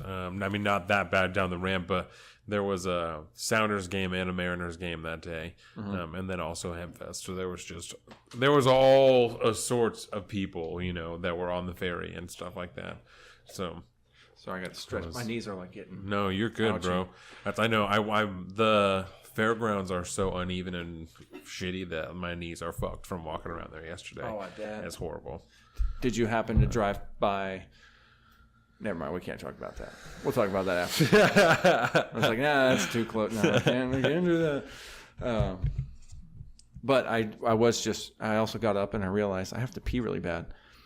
But I do have a story about what might possibly be my first psychedelic experience. What? That I had when I was there. And I'm just going to tell this story real quick because I think after this we should probably start talking about government stuff. Deal. And then we could do the rest of it because I just look at it's like 3 o'clock already. We've been doing this for like an hour and a half. Yeah. I got some sports that we can do too. We definitely have to talk about sports day before the draft.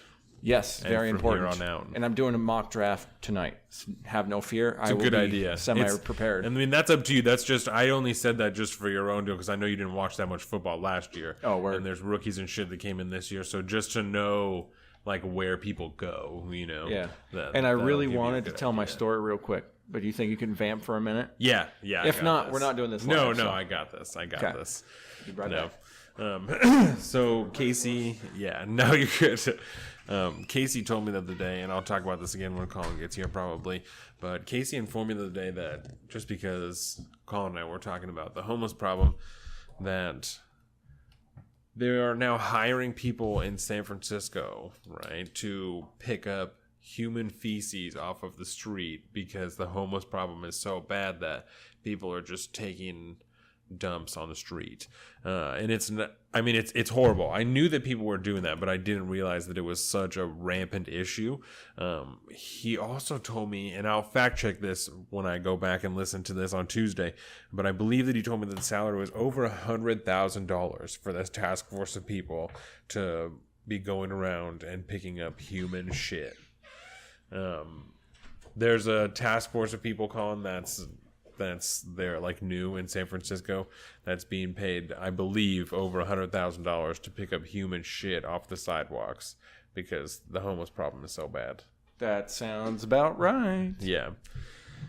I mean, if there's a human shit problem, there's going to be, you got to do something about it. Yes. And how are you going to pay somebody less than $100,000 a year to go pick up human shit? I would pick up shit for over $100,000 a year. Yeah, for sure. Because you're in some type of suit with gloves and shit. Mm-hmm. And I would definitely do that. Human feces with some type of, doggy poop scoop type mechanism.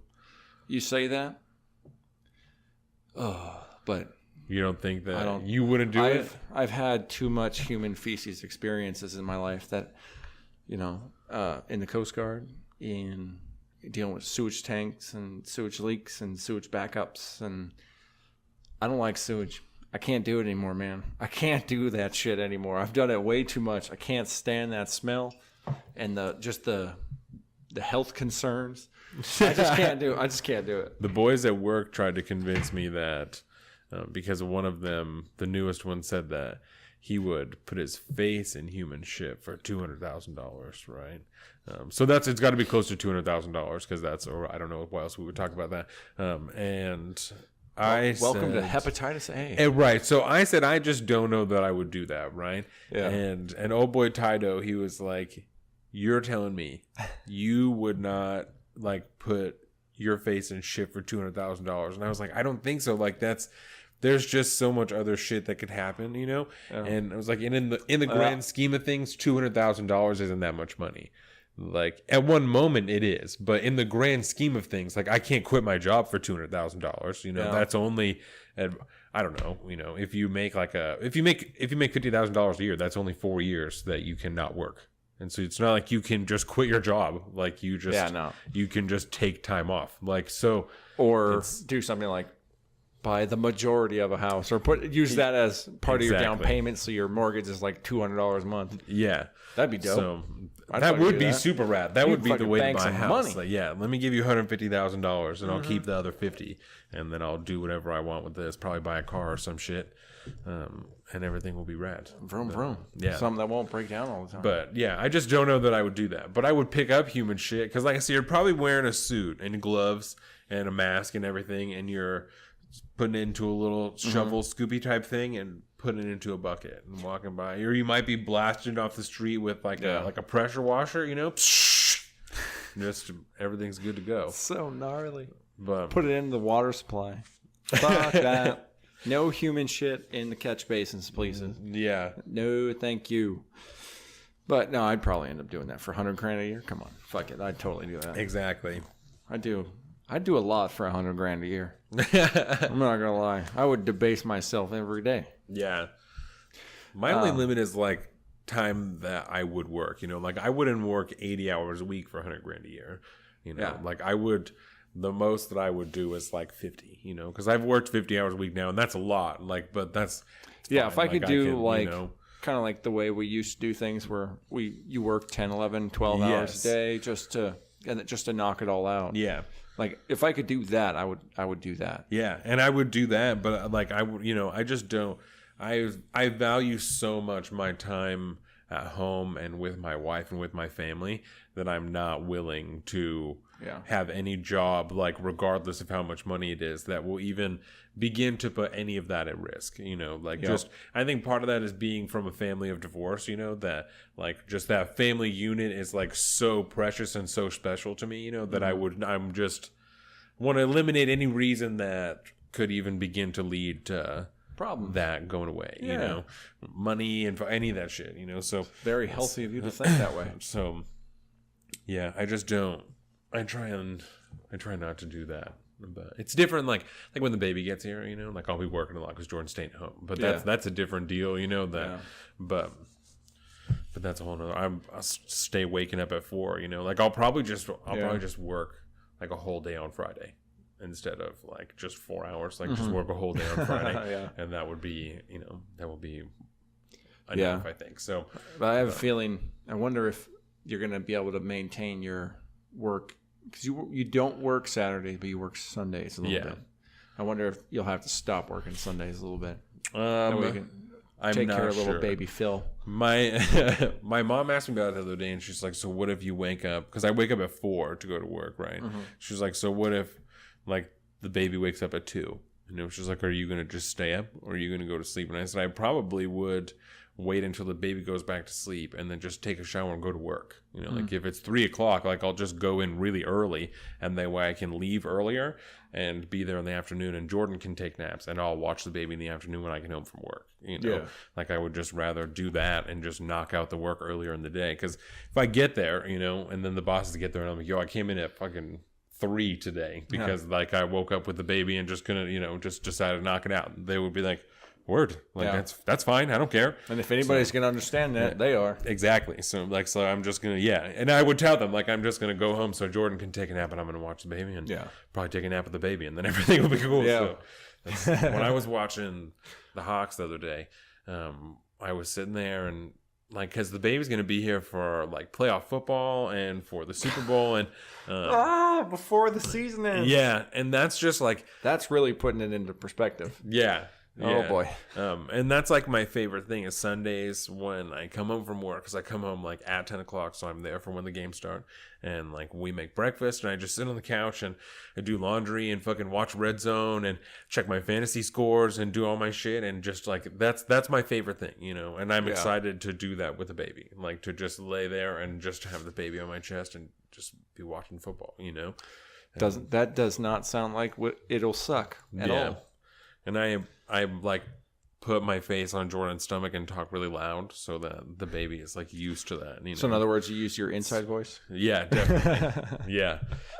So our baby is just going to be so used to loud noises that it's going to sleep so soundly that I'm excited. Like that's how my sister's baby was. She talks the same way. It's super fucking loud. So her baby slept pretty fucking sound. Do you know if before he took off, was your dad a loud guy?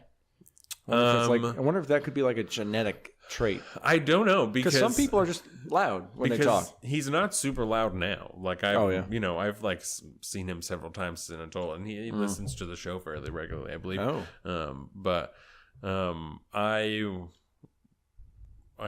He's not a super loud guy. That's but interesting. I think that I think I'm loud because I'm the youngest, and you had to speak up. Yeah, there's lots of ladies in my house that were always concerned with whatever the fuck they were talking about, you know? So I had to repeat myself a lot when I was a kid and do shit like that. Yeah. And so it's now like a pet peeve of mine as an adult to like have to repeat myself. Really irritates me. What'd you say? And I do it a lot. I'm sure I do it a lot on the show, and anybody, you know, if wants to talk shit could say that, but it's just because I get high. It's a little different. Get high and I'm thinking about, you know, whatever. Well, especially, you know, how many times we do this and then we may think we talked about something a while ago, but we're already to the point where this is over 6 months. We're going to end up like stepping on some of the old stuff we talked about. Yeah. Which is probably good because, you know, those first few episodes were all a little rough until we kind of stretched our legs a little bit. Oh my God. The first listener request topic. Yes. Right? So this is from Marquise. Shout out Marquise. He hit me up in the DMs and asked me if we were going to talk about Saudi Arabia and Yemen. Right? Okay. And so that's his request, is that we talk about it. And we will not talk about it this week, Marquise, because we want to take this week and be able to, this next week, and be able to get everything together and have all our research and shit. And next week, we will have a thorough discussion on Saudi Arabia and Yemen, because I have all kinds of thoughts about Saudi Arabia and weapons contracts and all kinds of shit. So yeah, that's good, because I'm very... It's been on my list of things to kind of look into geopolitically, with geopolitical implications in mind. Yeah. Had to try to find a way to work that in there. But yeah, I find myself not realizing that I don't know that much about Yemen and the situation in Yemen. And I hear little things here and there. But this will be a really good opportunity to jump into it. Yes. So thank you for that. Next week, Marquise, we will handle that. It's fucking on there. Do not worry about it. But for this week, do you have anything else that you did in New York that you want to... We're going to end on possibly my first psychedelic experience. Yes. So the way that the setup goes here, we flew in on Saturday, and I had... I was exhausted by the time I got there, because that's part of the reason why I left, was I needed to recharge before I lose my fucking mind. And so I go out there, and I'm exhausted, and I'm tired, and then there's kind of this adjustment period where it sounds like, makes me think like, makes me sound like I'm addicted to weed, but just without smoking weed before bed, it's hard for me to shut my brain off like that. Get used to it. Yeah. And it took me a few days. And so there was not a whole lot of sleeping involved the first few days. And then, there was I think we went up to Cape Cod on Wednesday, Thursday, maybe Thursday, Friday. But it's a 5-hour drive there. Damn. And then another 5 hours back. That's a long time. Yeah. So I got up mad early, drove 5 hours, went to the beach, hung out, slept over, got up the next day, hung out for a little while, had lunch, and then boogied back. That's like Eugene if you go the speed limit the whole time. Like, I can get to Eugene in like just under 4 hours, But if you go 60 miles an hour the whole time and then 70 miles an hour the whole time, you will take you 5 hours to get there. It's like 5 over. I mean... If you go 60 instead of 55 and 70 instead of 65. Yeah. Which is pretty normal. It's terrible. No, I mean, like, because on I-5, the speed limit is 70 and not 60. For real? Yeah. Oh, shit. And so once you get out there, you can go 70. But so you're saying, like, if you drive the speed limit. Yes. The whole time, it will take you 5 hours. But if you go, like, closer to 70 on the freeway and then closer to 80 on I-5, like, you can get there in just under 4 hours. Like, that's what I'm saying. It does not need to take you 5 hours to fucking get to Eugene. Like, that's some absurd shit. Like, and I'm not even smashing. I'm not hitting 90 or 100 on I-5. Like, that's I think reasonable, Yeah, I think before we get into the rest of that, but I just wanted to set that up to kind of set the stage, because I was what I'm building to is I was really, really exhausted. By the end of that trip, I was fucking just done, man, physically. Yes. It just had been go since we got there, and then I think I picked up some kind of bug on the plane.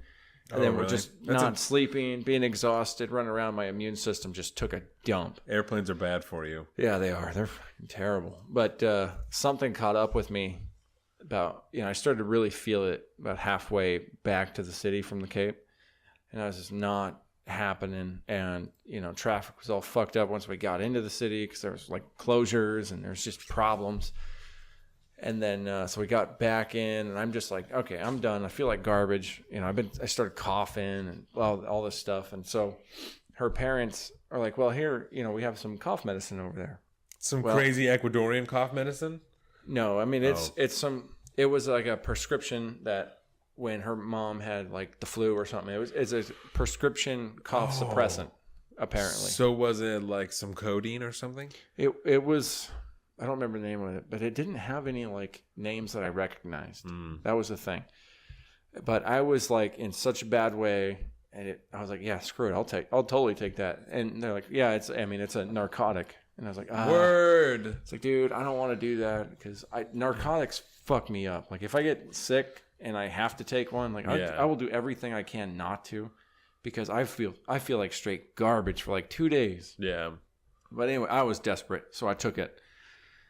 Then I find out it was prescribed back in March, and this was August. So maybe a little bit old. Maybe a little old, and a little aged. Yeah. And it's probably sat out, not like refrigerated or anything. Right. And so God knows what kind of poison this really turned into. So, but I take that, and then within like an hour, nappy tucky time is happening right now. And so I lay down on the air mattress, and I'm laying there, and I go to bed, but I end up getting a fever sometime. It's right after I fall asleep, I think, because that's when you start getting the chills and all this stuff. No shit. And then next thing you know, like I'm just having these, I think it was a combination of the narcotics and like probably the fever dreams or something like that. But all of a sudden, like I wake up and like I'm feeling like garbage, and I kind of get up and I sit on the edge of the mattress. I stand up and I'm like looking around the apartment, and everyone's asleep, but the walls are kind of, I don't know how to express it.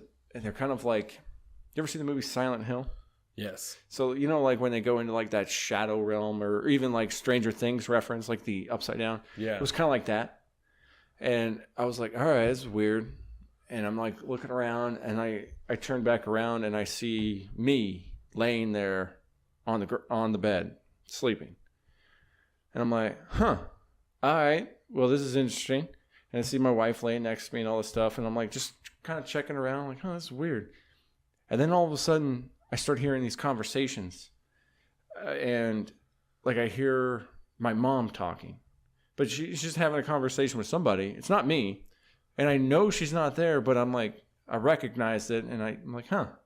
So, and then I heard like one of the people I work with just sitting there talking to somebody. I'm like, what the fuck's going on here? And then I just kept hearing these voices. What the fuck? Talk. And eventually I was just, all right, whatever. And then I kind of just went back, sat back down on the bed, and just kind of fell back into myself. And then I woke up, and I thought I was going to puke, so I went to the bathroom. That's crazy. Yeah. So that was, I think maybe due to the combination of maybe that medicine was a little expired or something. An out-of-body experience, yo. Dude, it was fucked up. I still, like, that doesn't do it justice. I've been trying to figure out, like, I didn't tell anybody about it for a long time, because I also, at the same time, that whole dream had this really, really deep feeling of, like, impending doom. Like, something was very, very wrong. I felt terrible. Yeah. I thought something, I don't know. I can't explain it. And so I don't know what that was, but it took me, like, a couple days to even try to formulate maybe what I kind of experienced. But, I mean, like, it doesn't do it justice, me saying it like that. But it was, out-of-body experience kind of might feel semi-right, but there was so much more to that. Like, I don't know. I have no idea, but, like, I'm not sure that those conversations, like, weren't actually happening at that time. Because I don't know. They're not conversations I ever remember hearing. It wasn't weird.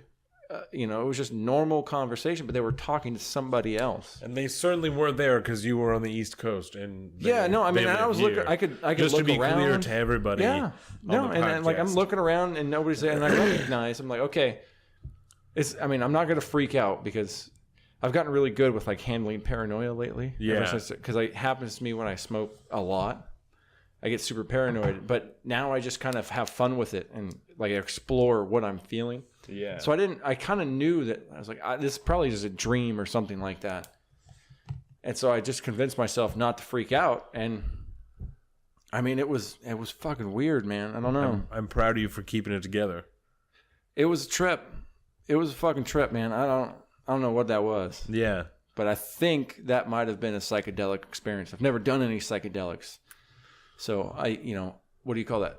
Audio hallucinations or something like that. Audio. There's a word for, like hallucinate is to like visually see shit. But I think there's an audio version of it too. So it might, it was probably just some expired medicine, man. I just tripped balls on. That's crazy. That's crazy though. But it was a experience. I've done mushrooms and shit a couple of times. I mean, quite a few times, and I've never tripped like that. But that's pretty crazy.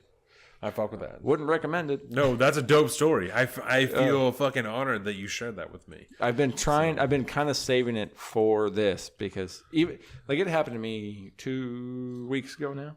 Yeah. And it was like right when you got there? Yeah, because it was either Thursday night or Friday night. I think it was Thursday night. So it was almost a week after I got there. Word. And yeah, it just, like to this day, like it freaks me out thinking about it now. And I tried to explain it a little bit to Carolina. I can't wait to listen to this. It's so hard to, like just me trying to describe it to you. Like I can't underestimate this enough. Like that is just like, that's the only thing I can really articulate. But there was so much more to that. Yeah. It felt so fucking trippy. But anyways, I woke up the next day. Kind of quit coughing, which was nice. I didn't really cough like that anymore, so something about that stuff worked. Yeah. And they tried to get me to maybe take it again the next day. I was like, I ain't fucking touching that. No. No, if I were you, I'd throw that shit away like from trash. I'm surprised I didn't get fucking dead. Unless you're trying to have some audio hallucinations, you know what I'm saying? Audible hallucination. No, I don't know. Auditory hallucinations. There you go. Maybe. That's probably not it. I'm spreading misinformation. # fake news. Fake news. Speaking of fake news. Words. How long have we been doing this? Like 2 hours? 2 hours, like almost on the dot. God damn. 2 hours and 1 minute. I think the actual show has been.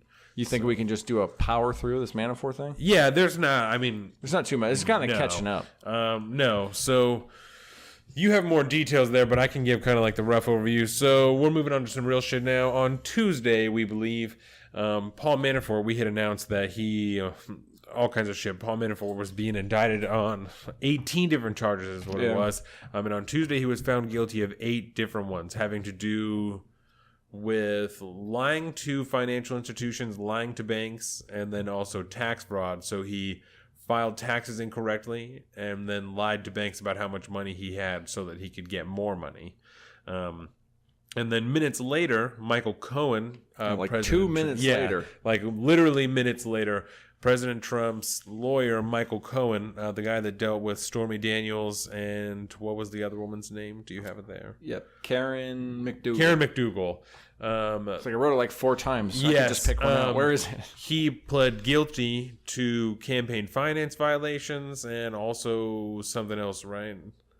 He pled guilty to 8 different charges, right? There was 5 charges related to his taxi company. Yeah, I think it was mostly tax issues and financial problems. He's 1 charge for making a false statement to a financial institution, which was the line of home equity that he took out for $500,000 to pay off Stormy Daniels. Yes, to get the money to pay off Stormy Daniels and Karen McDougal. Yeah, and then 1 charge for the unlawful corporate contribution, which is where the Karen McDougal payment comes into because it was through the parent company and National Enquirer. And yeah, all that he used the LLC, right? This is the story behind Karen McDougal. Michael Cohen used an LLC that he set up to purchase the rights to Karen McDougal's story from the parent company of the National Enquirer so that the story could not be published, which is a super common something like that thing. Not that it's right, but that's just like it happens all the time. Like that practice. I don't remember. It has a name. I don't remember what it's called, but like a buy and bury or some shit like that. It's called, or some kind of turn of phrase they use. I think it was buy and bury. Yeah, because you buy the store and then you bury it. Right. So It's something along those lines. And so that's what Michael Cohen did, right? And so this was one of them. Yes. Or that was a few of them.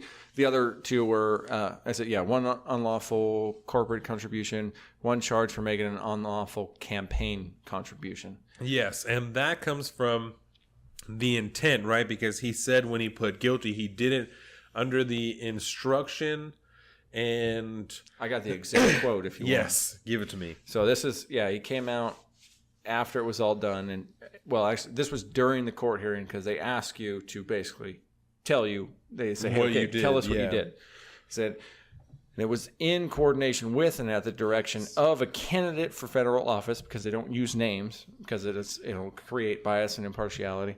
For federal office, where did it go? I and the CEO of a media company, the parent company to the National Enquirer, at the request of the candidate, which is the big one, worked together to keep an individual, in this case Karen McDougal, with information that would have been harmful to the candidate and to the campaign from publicly disclosing that information.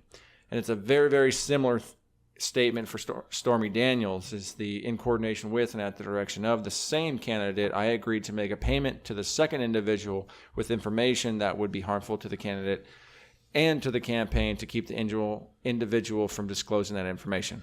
So that right there, that is the problem. Right. And this is, if you're listening to anything Fox News or even slightly right leaning, the thing they're going to talk about, because I really want to address this, right, is President Obama's campaign finance violations. Because we've talked about this before, right? Yeah. Because that did happen, but his were things totally different. Yes. Those were people who donated too much money, over $2,700 or whatever it is. I think that's what it is, right? $2,700. Yeah. So that's the most that you can donate to someone's campaign. And so and even more on that. And I would give this to Ben Shapiro, because he's the one that really dug into this and really broke it down. I guess apparently they had a massive wave of small online contributions.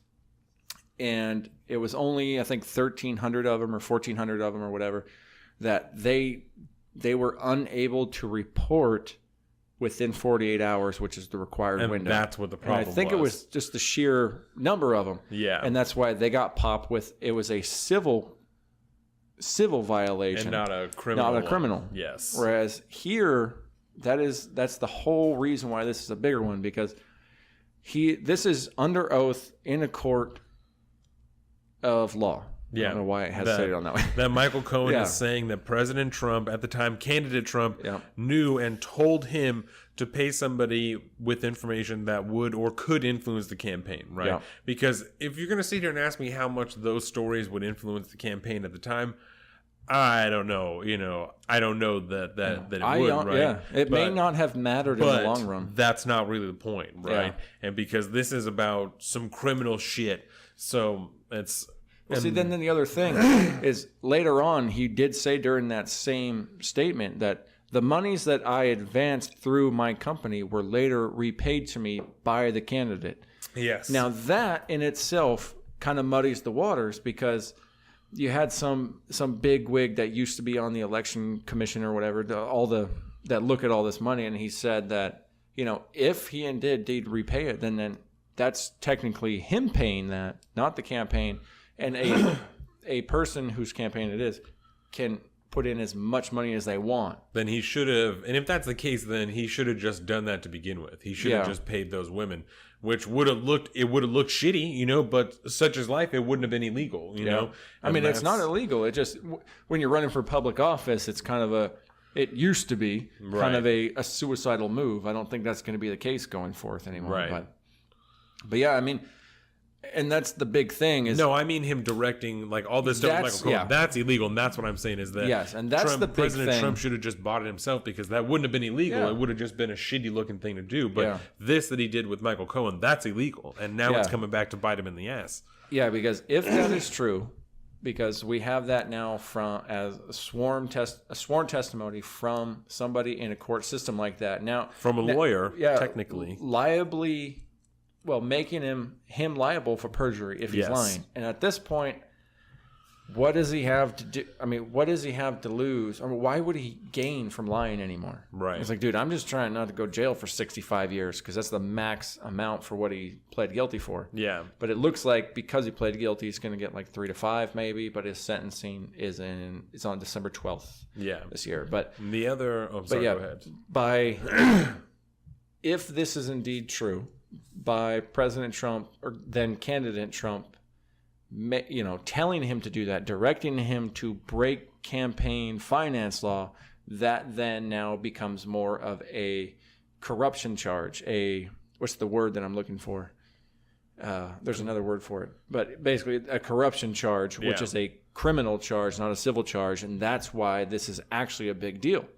And whether or not the Southern District of New York Court, which is the federal court that this is being tried in, whether or not the prosecutors have enough evidence to try to indict the president, or if they do and they just don't want to because it's that kind of unwritten standing precedent that you don't. Yeah, you don't. It's not law, but it is practice that you don't indict a sitting president. Yeah. Which is what the impeachment tool is for and all that. Then you indict him afterwards. But I don't know. We don't really know what the case is, and we're still going to be waiting, I think, for a while. But yeah, his lawyer got on Rachel Maddow, I believe. Michael Cohen's lawyer, yeah. Michael Cohen's lawyer, yeah. Got on Rachel Maddow's show later on and basically said that, I have information here, that Cohen has apparently more information that he wants to talk to Mueller about. Yeah. That's kind of what the gist is. And, stuff apparently related to computer hacking and knowledge of it and all that good stuff. And so we'll just have to kind of see where the chips fall on that one. Another thing to note that's not illegal, but is, again, because we kind of try and take account of times that the president lies to people's faces, right? Is now... He said before that he had no knowledge of any payments to Stormy Daniels or Karen McDougal. Yeah, it's that kind of famous video from Air Force One from the Associated Press. Yeah, but then he has, just in the last week, been on Fox News saying that he knew about it and made the payments to the companies, and so it's not really a big deal because he made it himself. And so now he's catching all kinds of fire. And I don't know if you watched the press briefing, but... Sarah Sanders has taken all kinds of shit for it, Yeah. And all she keeps saying is, "Oh, we've talked about that. We've talked about it before. We've gone over it 1,000 times. I'm not going to keep rehashing this. I'm not going to keep whatever. I don't want to lie anymore, bro. I'm just not going to say it. It's bullshit." So, again, that's not illegal because he wasn't under oath. He didn't perjure himself. There's nothing like that. But it's just more lies, like just more open, blatant lies. That, and I just don't. I get that.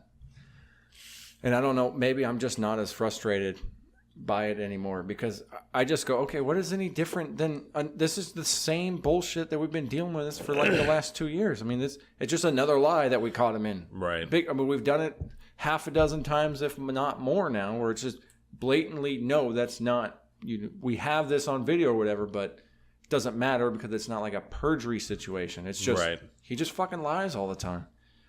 And...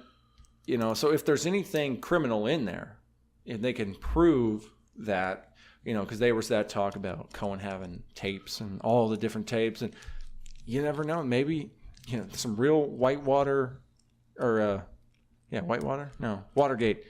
I get Whitewater and Watergate mixed up because you can't do that anymore. We got to get away from like the White House thing in the controversy. But have you heard that too? That everybody keeps talking about how, and this is mostly, sadly, coming from people like Hannity and shit like that. And we're like, well, this isn't what the Mueller probe's supposed to be about. And how this do we isn't get what from the Mueller probe is about. But it's the fact that Mueller found. It's total bullshit and it's way off base. But he said, well, how did the Mueller investigation spawn this side investigation, which might bring the president down? They found something and handed it off. That's exactly how Manafort came about. That's how all this shit came about. That's exactly what happened in Whitewater, where it was this land deal that they were looking into and all that, and then it turned into the Monica Lewinsky and what was the other lady's name? I can't remember. But the big sexual shit, the shitstorm for Clinton.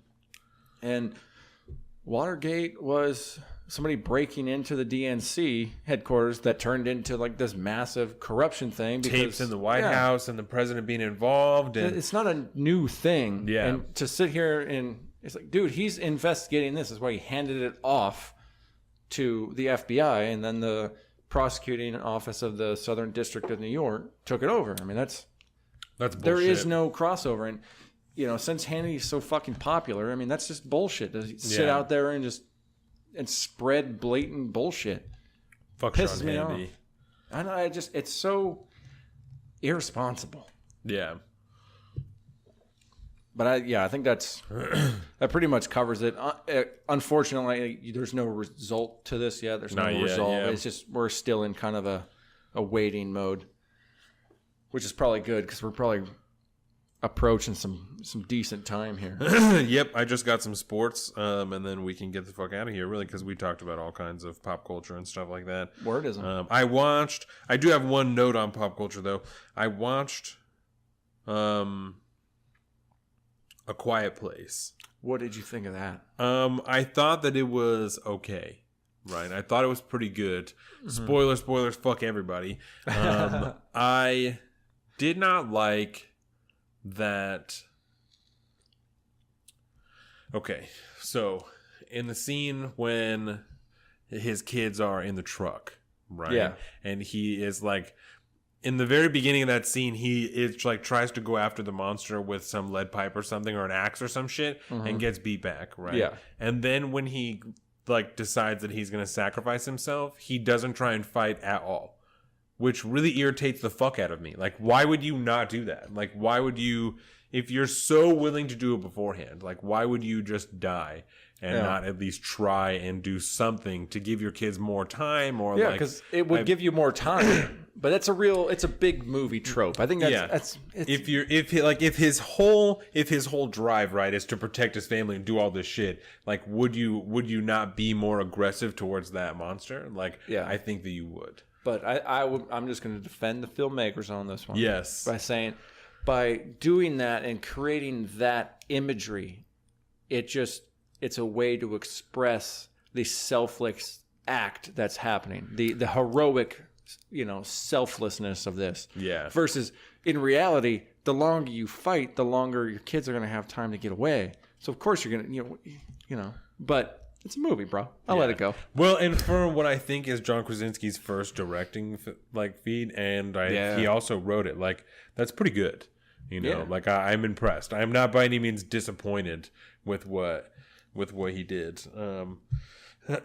So I think that's pretty good. We're gonna have to pull pictures from the main video to post this week. Wordism. Like a little clip or something. Yeah. So when you're editing it, take little videos of that, and definitely that's what we'll post. There you go. Because I'll have to find out like the time on Instagram, what's allowed and all that. Yeah, I don't know what it's like a minute or something like that. We'll figure it out. So so that's the only other thing. I watched a movie called Enemy with Jake Gyllenhaal that Micaiah recommended to me. Yeah, that was really weird. Yeah, but when you guys were talking about that, I pulled it up on IMDb. The Enemy Within or something like that. It's just called Enemy. Enemy. Yeah. But yeah, it looked messed up. It was super fucking weird. But coming from a Tusk lover, you like weird movies. I also recommended Tusk to him at that same time. I recommend Tusk to everyone that's a Kevin Smith fan, even though I've never seen it. Oh, it's good. It's quality. And Johnny Depp is in that movie. Johnny Depp is in that movie. And I had forgotten Guy Lapointe. Guy Lapointe. Because that's the dude, right? Is he like the main Guy Lapointe is the detective. Oh. Yeah. He's the one that gets turned into a walrus? Jake Long.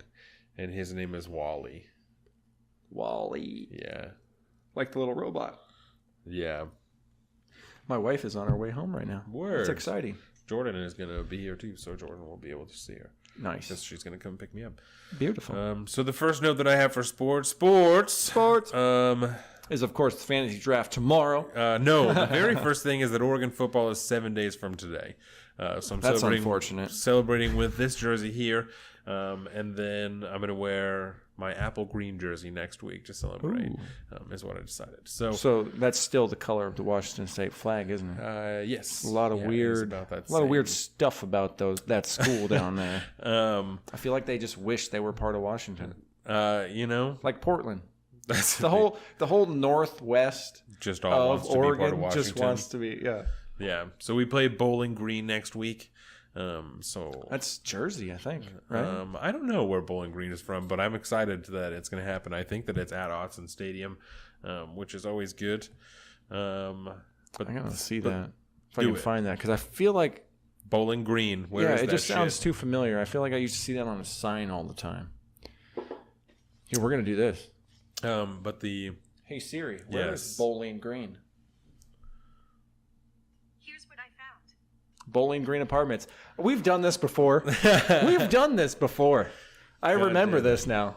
We talked early on because you got the same answer. And we're like, oh, what the fuck?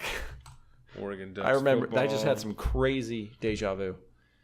Dun, dun, dun, dun. The Bowling Green Falcons. Bowling Green Falcons. That's a tough one. How do you pull a mascot from a place called Bowling Green? You just pull one out of a hat? I don't know. Yeah, I don't even know where. We have the technology. We can Google this. Yeah. Bowling Green. Bowling Green. But anyways, what's going on with Bowling Green? They're playing? That's the first game. It's at Autzen. It's a week from today. It's at 5 p.m., so it will not interfere with the podcast, I don't think. Kentucky. Bowling Green is in Kentucky. Well, there you go. Or at least a Bowling Green in Kentucky. But it's at Autzen, so it's going to be sweet. And the second announcement is, in fact, the fantasy draft tomorrow. It's the 14 team that we do. So when you do the mock draft, try and find 14. Try and find a 14 team mock with a draft. 3-man flex. It's not going to be custom like that, so don't worry about that. But try and find a 14 team league, because that'll just give you a better idea of what it's going to be. A 14 team league is the draft is kind of tough. But, yeah, because it gets probably pretty slim. Yeah, down there. Yeah, and then we only have 5 roster spots. So because there's so many people, you can only have so many, or else you're 5 roster spots or 5 bench spots. Sorry. Okay. 5 bench spots is what I meant. You'll be reaching into the grab bag for those. Yeah, so it's drafting is important, but I think that trades are also going to be big this year. Yeah. Another big announcement for Oregon, just as I'm looking at it, we play Washington on the 13th of October. So that's something to look for. Dogs. Fuck the dogs. Yeah, no, we're taking the Pac-12 this year. I feel comfortable. Yeah, I feel comfortable. So it's gonna be good. Fuck anybody who says anything different. I gotta stop this video so that I can look at my sports on my phone. So let's see here. So let me ask you a quick question about staying kind of informed and getting excited about another season for NFL is pretty easy, because there's all these trades that go on, and there's the draft and all that. Yes. How do you pay attention to that in college ball? Or is it just kind of like, is there news articles that come out if you follow like sports pages and stuff? They pay attention to it. And yeah, you can. I mean, to follow college football in general is tough. Like, most people will follow one division over everything. 12 divisions? How many divisions? I don't know exactly how many there are in college football. There's like, it's like definitely more than 2. There's like 6 big ones, Yeah. So there's like the Pac-12 and the SEC and Big Ten, and there's different divisions like that, and those are the bigger ones. And so people really will pay attention more to one division. Yeah, that makes sense. And so that's what makes it easier. And I don't even pay attention to the whole Pac-12. Oregon is really what's focused. Yeah. And I pay attention to Washington, both the Washington teams, because that's big competition for us. But that's really it. I mean, Stanford is like a big team, USC and shit like that. So okay. But that's Pete Carroll's old team, right? Yes, USC. Yes. Look at you, Offie. Boom. Look at you. I'm learning. Yes, it is. I don't just zone out when we do sports now. Yeah. So I have some stuff from while you were gone. Yes, sir.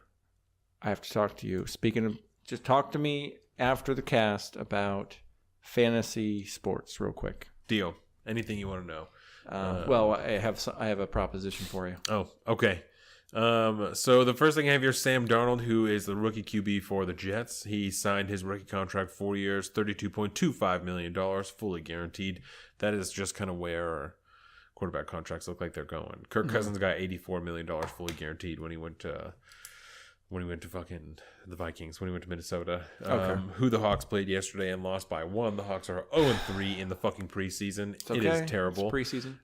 That was a fun game to watch, though. I will say that. It was. And they looked good in the first half. Like when the starters were in, they looked pretty good, you know. But we'll see. Yeah. It's going to be big. Magoo he had his ups and then he had downs. He had high highs and low lows. Yeah. Hopefully we won't have to see him much this year, you know, or really at all. Hopefully Russ will be good and will be there for all 16 seasons or all 16 games. Can we just talk about that last bomb that he threw and we were 2 yards away from the fucking end zone? Yeah. We were that close. I mean, they're sitting there fighting over the ball and the game's over, obviously, but I mean, how would that have worked out if they were just 2 yards down the ball? Yeah. I mean, that could have gone either way, He's a baller. I know. Russ is up there, dude. I'm telling you, he's top 3 with Aaron Rodgers, Tom Brady. In the league right now, he is. Regardless, do not fucking at me. Don't anything. That's real. It's Russ, that's facts. Yeah, it's by numbers. Yeah, he is fucking top 5, top 3 with Aaron Rodgers and Tom Brady in the league. Yeah, you and Micaiah talked about that a little bit last week. Straight up. Ask Colin Cowherd. I heard the numbers. He'll tell you. Yeah. If you want it, I will find it and I will fucking tell you. So before you continue, one more question. Yes. We were noticing. I was asking myself last night, and I know the situation probably really couldn't have presented itself, but I wanted Janikowski to jump in there and try that long bomb and just try to tie the game. So, actually, from there it would have been a field goal. They could have won the game. How far was it? It probably would have been 65. You know, and that's not. But 65, I think, is the record. I think in the NFL, I think it's 65. And in Seattle. And it was in Minnesota, not in Seattle. But in Minnesota, I don't know if that's possible. The longest field goals have been kicked in Colorado at Mile High Stadium because the air is thinner and the ball will travel farther. And so, but in a pregame or in a preseason game, do you go into overtime or do they just call it and be like, all right, you guys tied? I would assume they would go into overtime, but I don't know. Yeah, I didn't know because I was like, well, maybe that's why they're just not even going to attempt it. And they went for it on 4, and I was like, yeah. But, yeah, and then he got sacked way back there. Just totally blew it. Terrible. But, yeah, sorry. Go ahead. No, you're fine. Carry on. No, you're fine. Stephon Diggs, wide receiver for the Vikings, who looks nasty as fuck. He was crazy in that game yesterday. He signed a new contract, 5 years, $72 million, 40 guaranteed. They also signed a safety, George Ayoka, to a 1-year contract. He used to play for the Bengals. The Patriots signed Eric Decker to a 1-year contract. He played in Tennessee last year. And now he's playing in New England. The Seahawks signed a new guard, J.R. Sweezy. And it ain't easy being Sweezy. He played with us before and then went to Tampa and then came back here, and so now he's fighting for a roster spot as one of the guards. Doug Baldwin has a fucked up knee, and that's why he's not been playing in the preseason.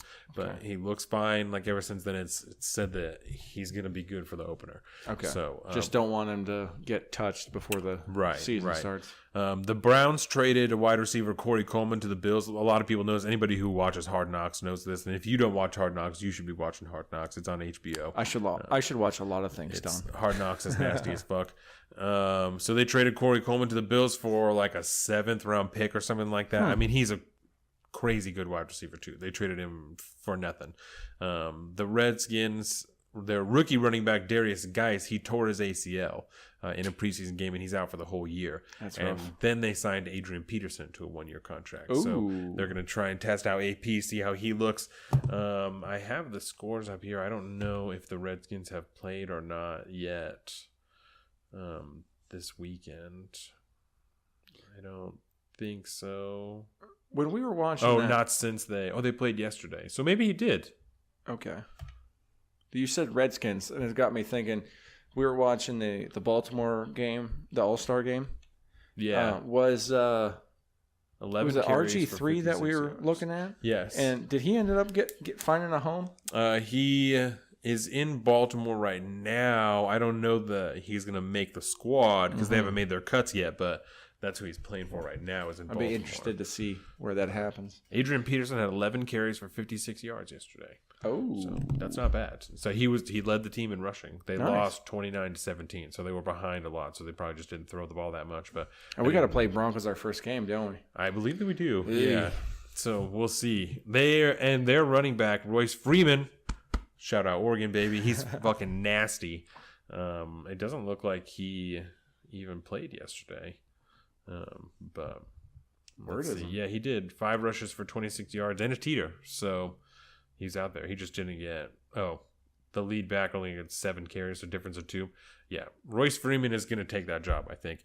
But Jalen Ramsey, who is a corner for the Jaguars, for Jacksonville, he got suspended for a game because he talked a bunch of shit about a bunch of different quarterbacks. So just for bad behavior. The 49ers signed Alfred Morris, who played for the Cowboys and then the Redskins and then Cowboys last year. Okay.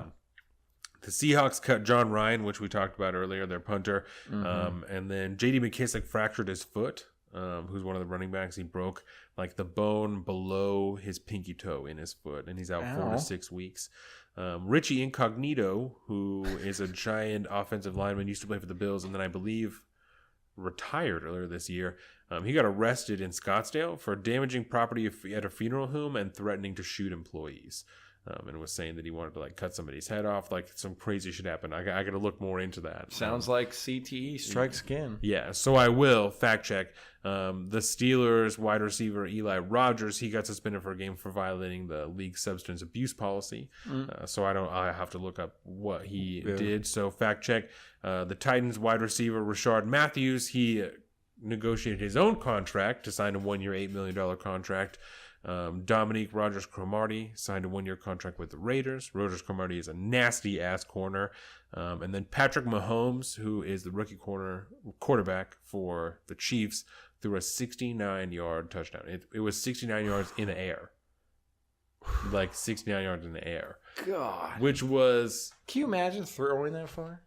Longer than any pass completed in the 2017 season. Damn. So setting some records. Yeah. So he did some nasty shit.